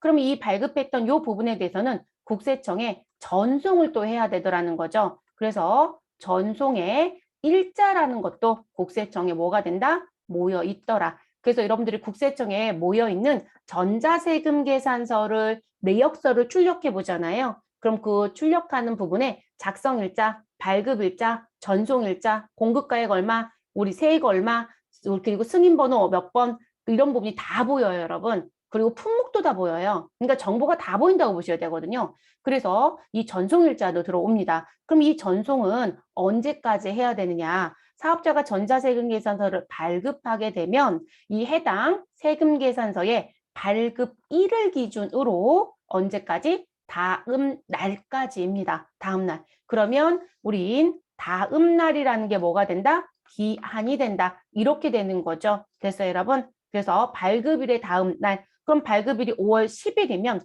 저는 전송은 국세청에 5월 11일까지는 되어 있어야 돼요. 근데 제가 5월 10일 작성 일자에 대한 부분이 기한이 6월 10일이니까 저는 5월 20일에 발급을 했었다. 그러면 이 경우에는 언제까지 가 있으면 될까요? 5월 21일까지 국세청에 전송만 되어 있다라면 문제가 되지 않죠. 왜냐하면 이 발급일의 다음 날이라고 표현해 드렸으니까. 됐어요, 여러분? 그러다 보니까 계속 이걸 외우세요. 아, 6월 11일이요? 이렇게 외워요. 그러니까 다음 달 11일이요? 이렇게 외우시더라는 거죠.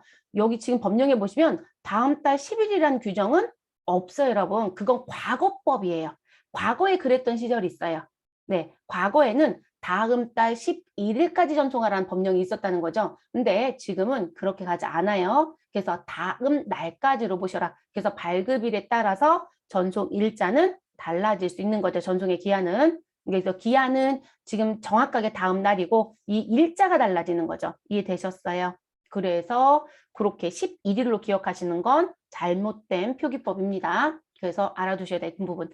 그러면 이 부분을 전자세금 계산서 발급했다라고 하는 명세를 국세청장에게 전송해라. 결론적으로 이 자료는 국세청 어디에 모여 있다? 홈택스에 모두 다 모인다. 그러면 저는 세금 계산서를 발급할 수 있는 방법은 ERP를 통하여 전사적 자원관리 시스템이라고 하는 이 프로그램을 통해서 발급할 수도 있고, 그리고 전자문서 인증화 시켜주는 ASP라고 하는 기업을 통해서 발급할 수도 있다. 그러면 ERP나 ASP를 통해서 무엇하였다? 나는 발급을 하였다. 그러면 그 발급했던 부분을 국세청에 무엇해달라? 우리 전송해달라. 이 얘기인 거예요.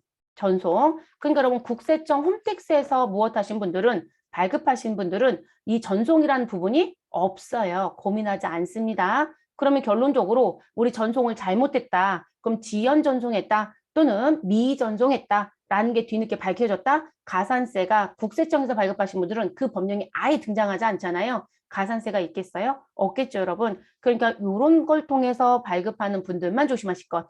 근데 요즘 돈 내고 쓰는 서버는요. 서버는 우리가 AT라는 프로그램 자격증 준비하면서 제가 이렇게 글씨 수업에서 마우스 가져갔을 때 이렇게 뜨는 글씨 가지고도 이제 말씀을 드렸었지만 뭐라고 되어 있다. 새벽에 모두 다 일괄 전송한다는 글씨 보여드린 적 있어요. 네, 그 자격증 문제 풀어드릴 때. 자, 그거 왜 보여드렸냐면 우리가 이렇게 돈 내고 쓰는 서버들은 문제가 자꾸 생기는 게 있다 보니까 왜냐면 가산세가 발생될 수 있는 소지가 있잖아요. 그러다 보니까 발급을 하게 되면 그날 밤 12시가 되잖아요. 밤 12시가 되면 무엇 되더라? 밤 12시가 되면 모두 다 국세청에 무엇하고 있다? 일괄 전송이 돼요, 여러분. 일괄 전송. 이렇게 해서 마무리가 되어집니다. 근데 내가 전송키를 누르냐고요? 아니고요. 자동으로 일괄 전송이 되고 있더라는 거죠. 그런데 부탁드릴 건 있어요. 현재 시스템이 이렇게 되어 있지만 모든 회사가 100% 그렇다라고 장담 드릴 수는 없어요.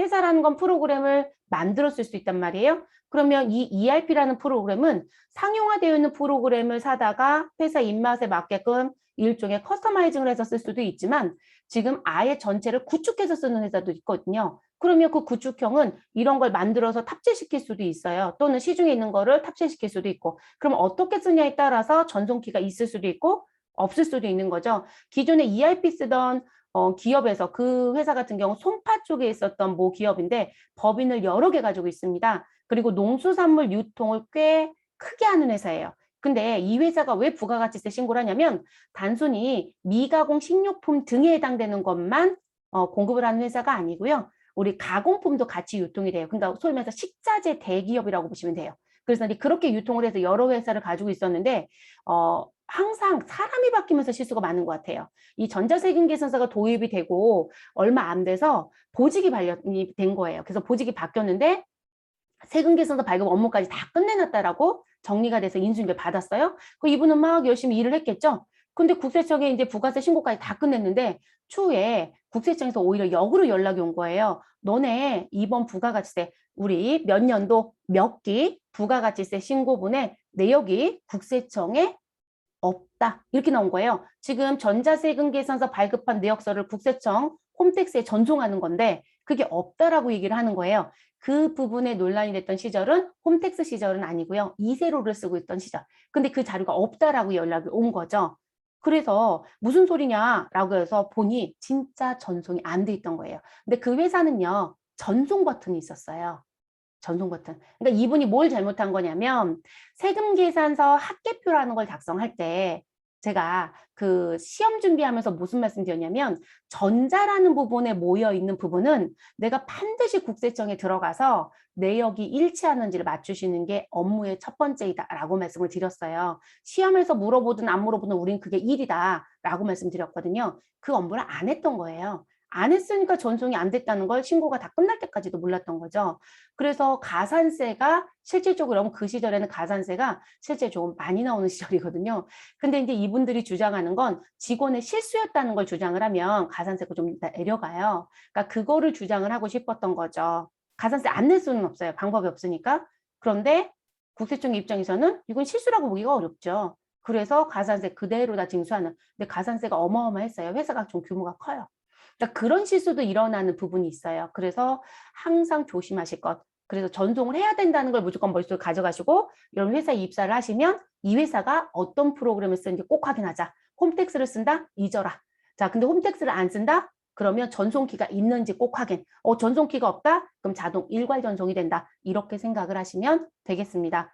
그리고 그 전송을 해야 되는 기한은 발급 1일 기준으로 다음 날까지이다. 됐을까요? 그럼 국세청에 벌써 세금계산서 내역서가 다 모여 있는 거죠.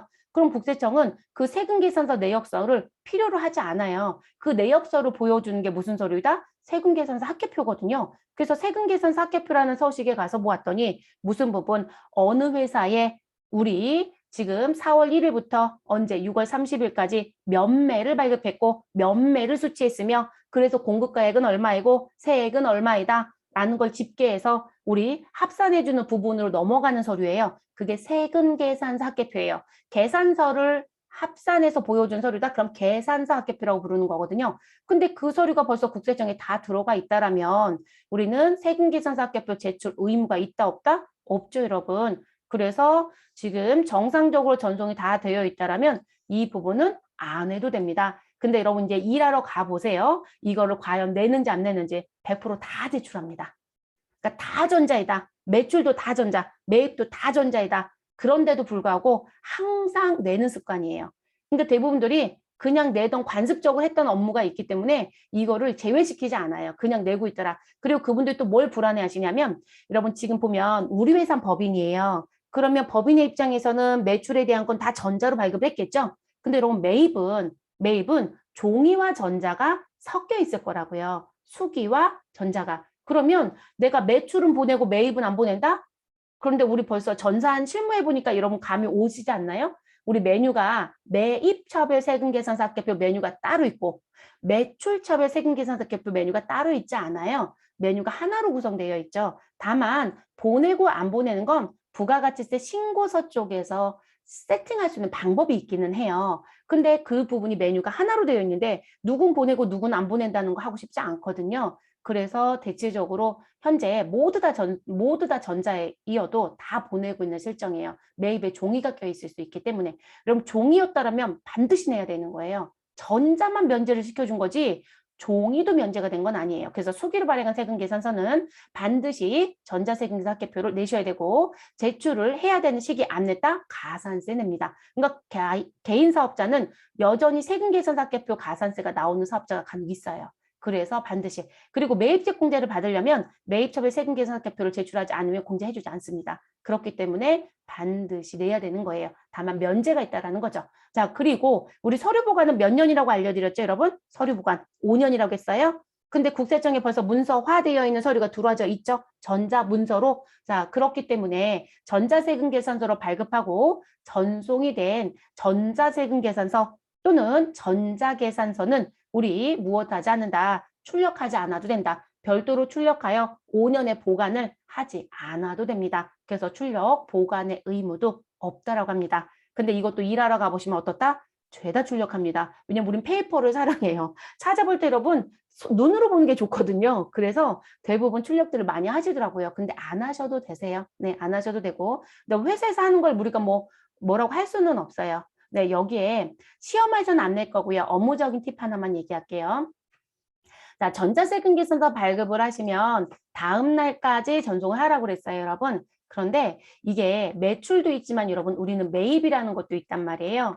그리고 세금계산서 합계표에 집계된 내역이 전자로 모여 있는 거 매입과 매출 모두 다 맞춰보시는 게 여러분이 일하실 때 첫 번째 할 일이라고 했어요. 그러면 이 매입도 일치해야 되겠죠. 그런데 여러분들이 부가가치세 신고 작업을 하고 있는데 오늘 날짜가 언제? 지금 현재 뭐 2기 예정 신고한다고 얘기해 볼게요. 법인입니다. 2기 예정 신고를 하고요. 그러면 2기 예정 신고의 기간은 언제부터 언제까지이다.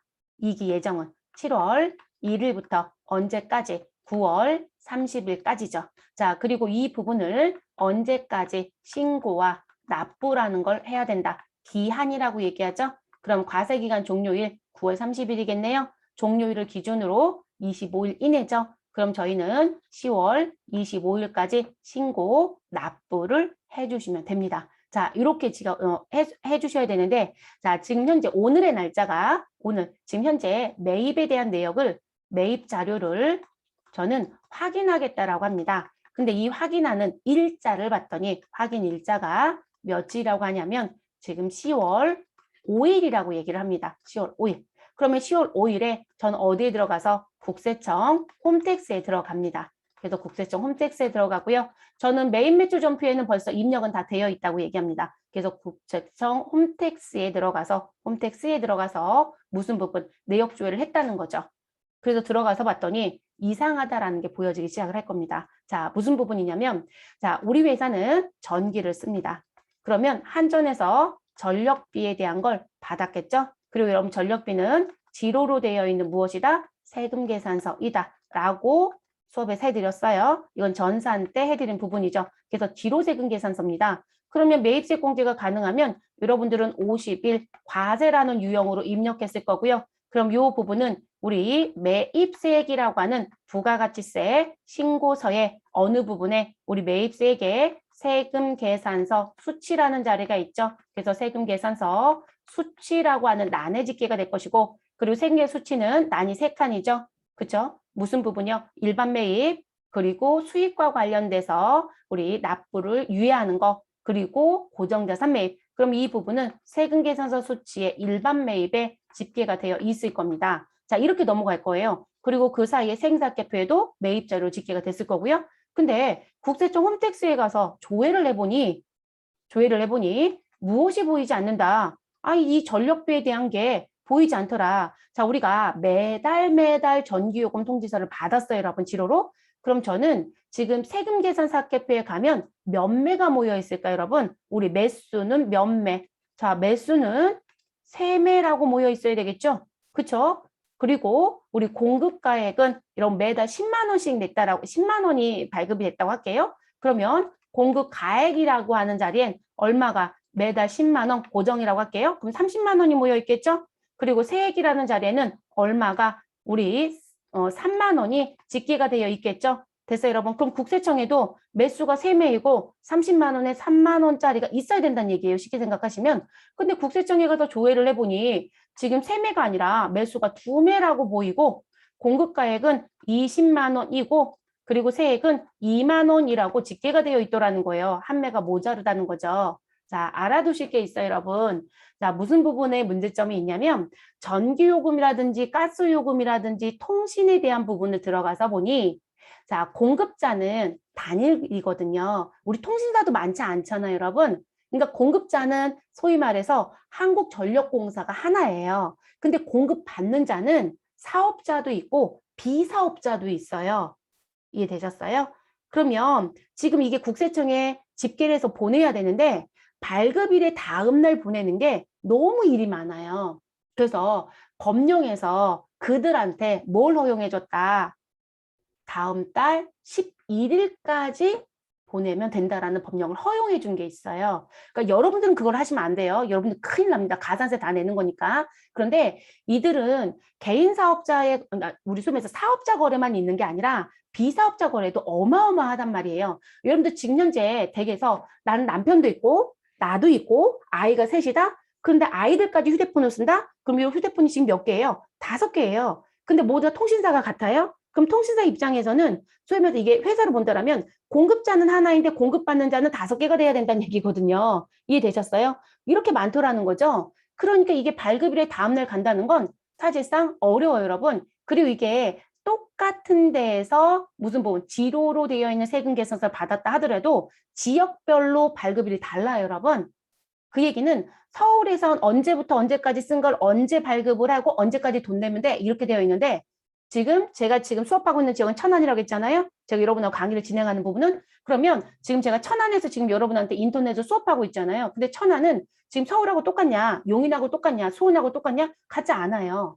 그러면 결론적으로 발급일도 다 지역별로 다르다는 거죠. 그러니까 이걸 다음 날에 보내는 건 그들 업무가 너무 많아지는 거죠. 그래서 국가가 다음 달 11일까지 무엇할 수 있는 거, 전송할 수 있는 예외 규정을 만들어줬어요. 그것 때문에 10월 5일 날 들어가면 9월 달 거와 관련된 서류를 확인이 안 돼요, 여러분. 이해되셨어요? 그러면 여러분들이 매입 자료이든 매출 자료이든 정상적으로 확인은 언제 하시는 게 좋다? 11일 날 하세요. 업무에서는 국세청이랑 맞춰보는 거, 국세청에 전송된 내역을 맞춰보는 건 항상 언제 하자? 11일 날 하자. 11일.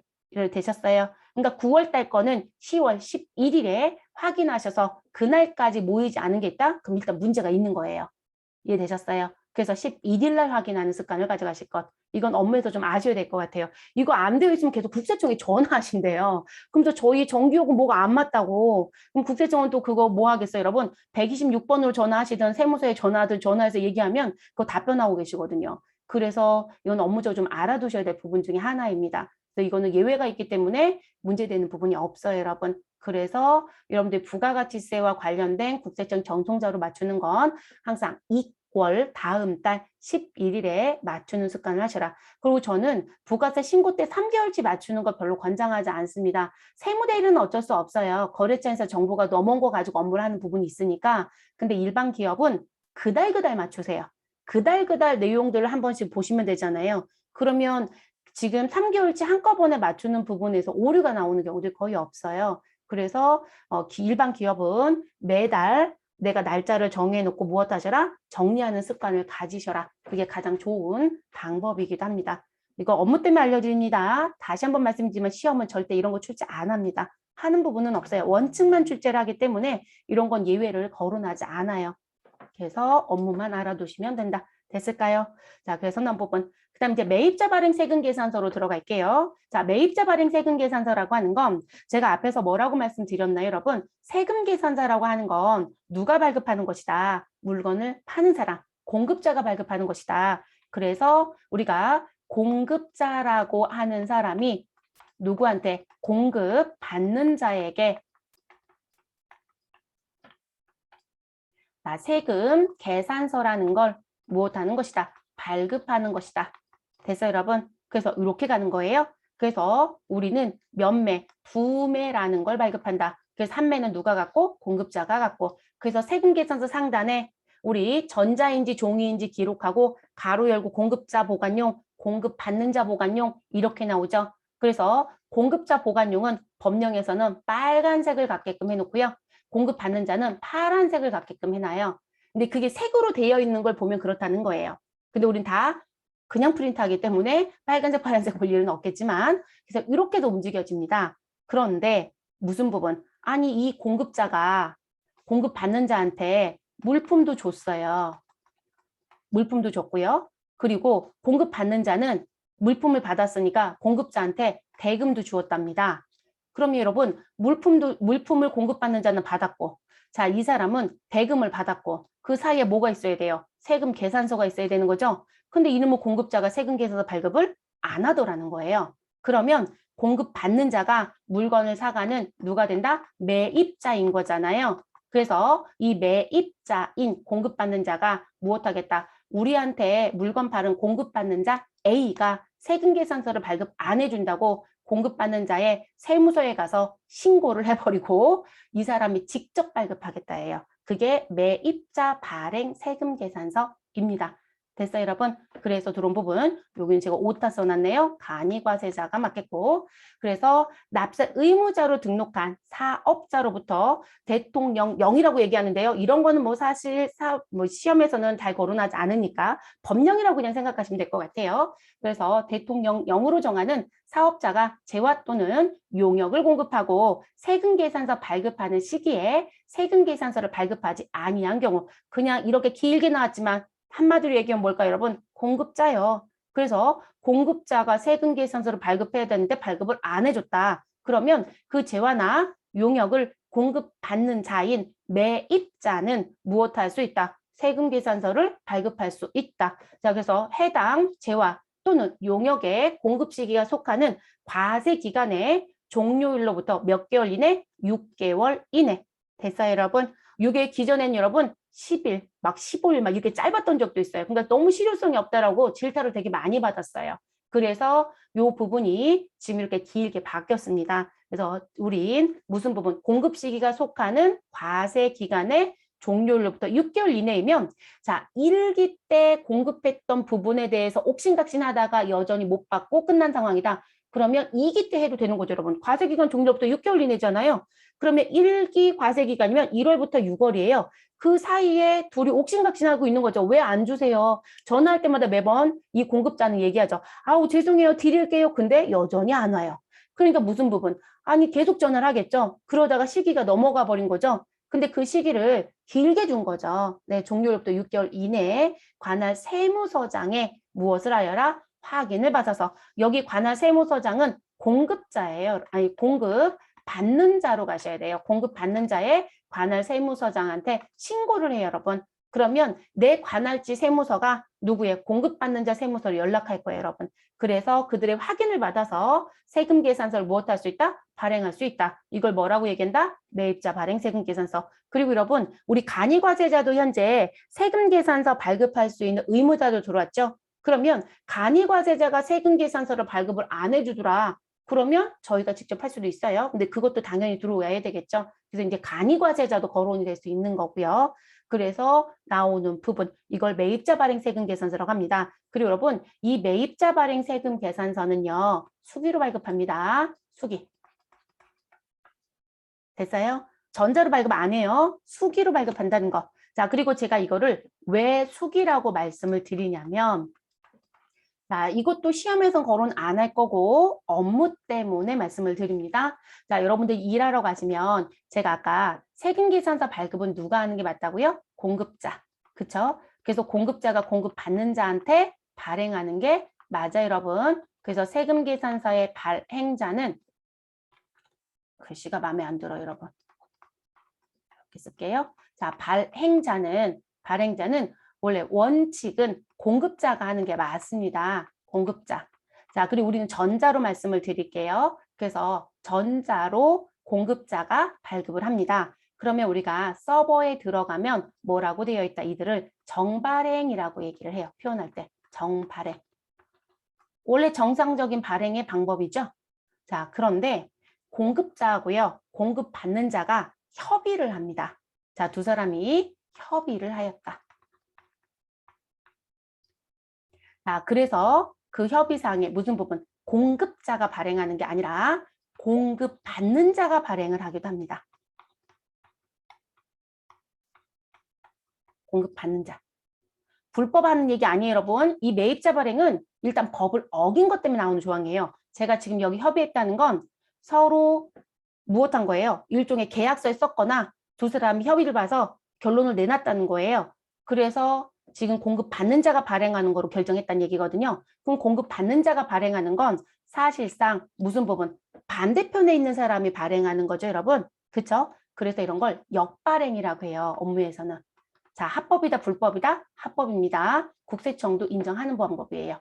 자, 이 역발행은 어떤 경우들이 있으냐면 지금 내가 세금계산서 발급을 해야 되는데 공급가액이 얼마이고 세액이 얼마이다 이렇게 얘기하는데 공급가액이라는 과세표준이 확정되지 않으면 세액 10%는 아예 나올 수가 없는 거죠. 그럼 공급가액 확정을 공급자가 짓는 게 아니라 공급받는 자가 짓는 업종들이 있어요. 특히 건설.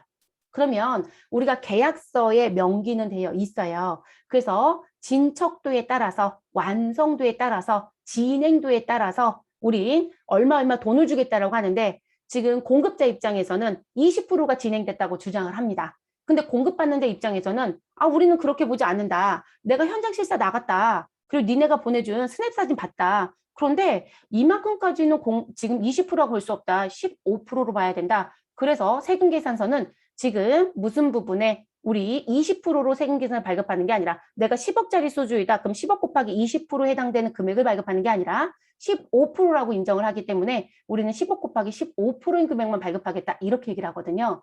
그래서 그런 식의 행위가 이루어지는, 그러니까 공급가액의 확정을 공급자가 하는 게 아니라 공급받는 자가 하는 업이 있더라는 거죠. 지금 건설업처럼. 그러면 그들이 약정을 해버려요. 누가 발행하는 거로? 공급받는 자가 발행하는 거로. 그러면 이 부분은 역발행 세금 계산서라고 해요. 그렇다고 해서 여러분 매매주 전표 입력하는 게 달라지지 않아요. 정발행 세금 계산서든 역발행 세금 계산서든 내가 발행하는 부분은 똑같은 거예요.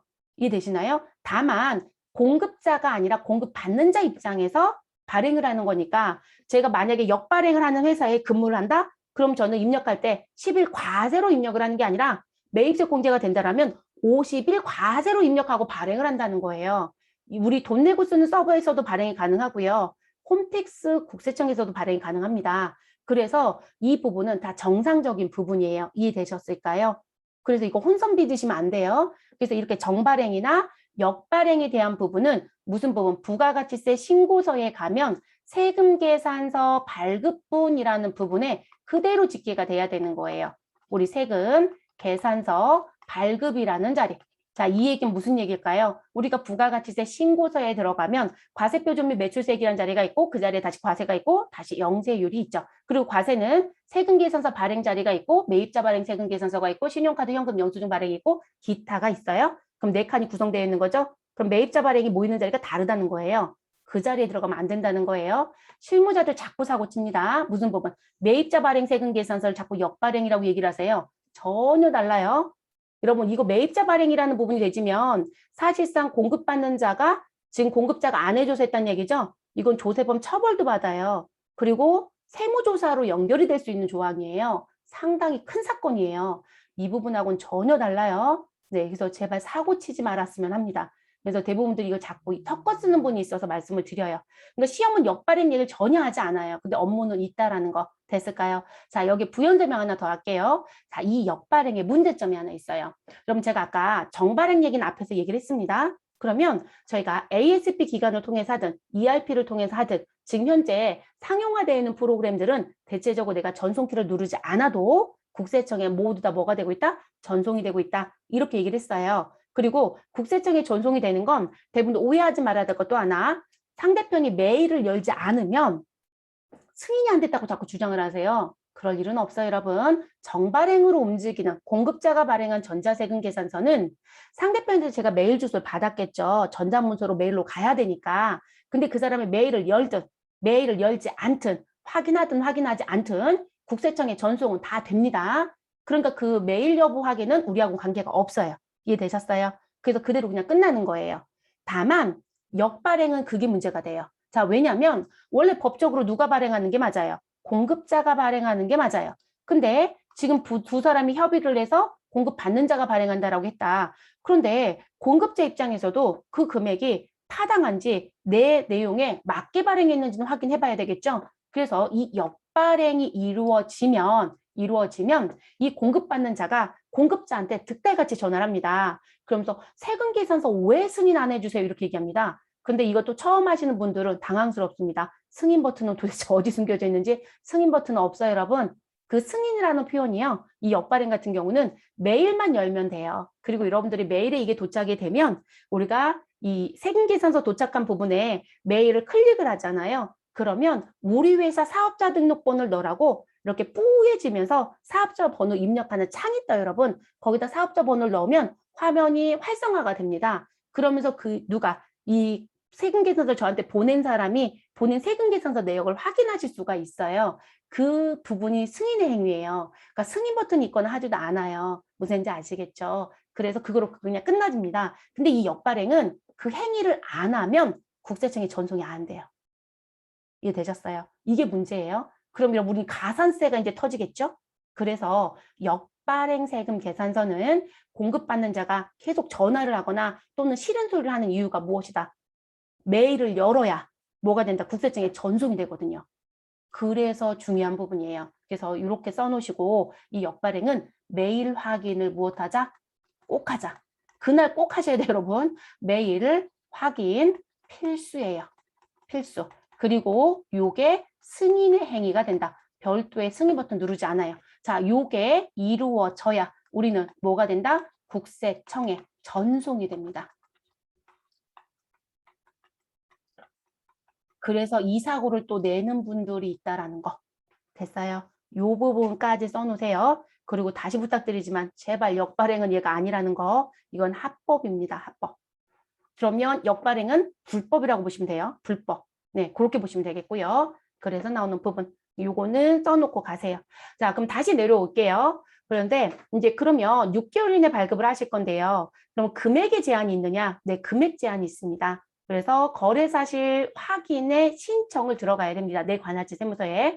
그래서 공급받는 자가 관할지 세무서에 우리 이런 거래가 있었는데 세금도 안 줍니다라고 하는 그 신청을 들어갈 수 있는 금액은 거래 건당 공급 대가. 이런 공급 대가는 무슨 의미다? 부가가치세 포함 금액이죠, 여러분. 그래서 우리 부가가치세 포함 금액 얼마? 10만 원 이상인 경우부터 할 수 있습니다. 그럼 10만 원 미만은 사실상 안 된다는 얘기예요. 그래서 대상 금액이 10만 원부터 가능하다라는 거 그렇게 알아두시면 되겠습니다.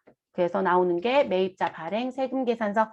그리고 이 거래 사실 확인을 신청하라고 했잖아요. 국세청 서버에 들어가시면 부가가치세법 시행규칙에 가면 이 거래 사실 확인 신청서라는 서류가 있어요. 여기에 신청인은 공급받는 자겠죠. 그리고 공급자는 물건을 나한테 넘겨준 사람.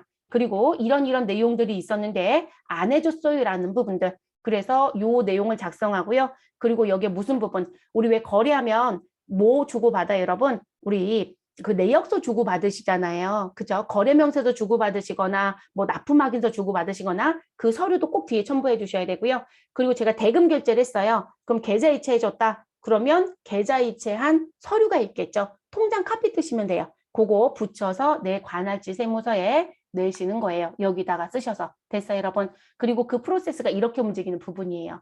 그래서 지금 우리 지금 공급자가 있고 공급받는 자인 매입자가 있다. 그런데 이 사람이 세금계산서 발급을 안 해주니까 지금 누구는 매입자라고 하는 사람, 공급받는 자는 거래사실 확인 신청, 아까 보여드렸던 그 서류에 첨부 서류를 붙여서 무엇할 것이다. 이 신청인이라고 하는 공급받는 자의 관할지 세무서에 서류를 제출합니다. 그러면 관할지 세무서, 신청인의 관할지 세무서는 접수가 되면 이 내용이 맞는지 요목조목 따져봅니다. 자, 그리고 검토를 하고 요건에 문제가 없으면 이 공급자, 아까 공급자 사항 쓰는 자리가 있으니까 관할지 세무서를 알아요. 그쪽으로 내용을 보냅니다, 여러분. 그래서 지금 송부한다는 건 지금 여기서 받은 접수 내용을 공급자의 관할 세무서한테 그 내용을 보내고 뭐라고 얘기한다. 야, 너네 관할지에 지금 세금계산서 발급 안 하는 A라는 사업자가 있더라. 확인 좀 해봐라고 합니다. 그럼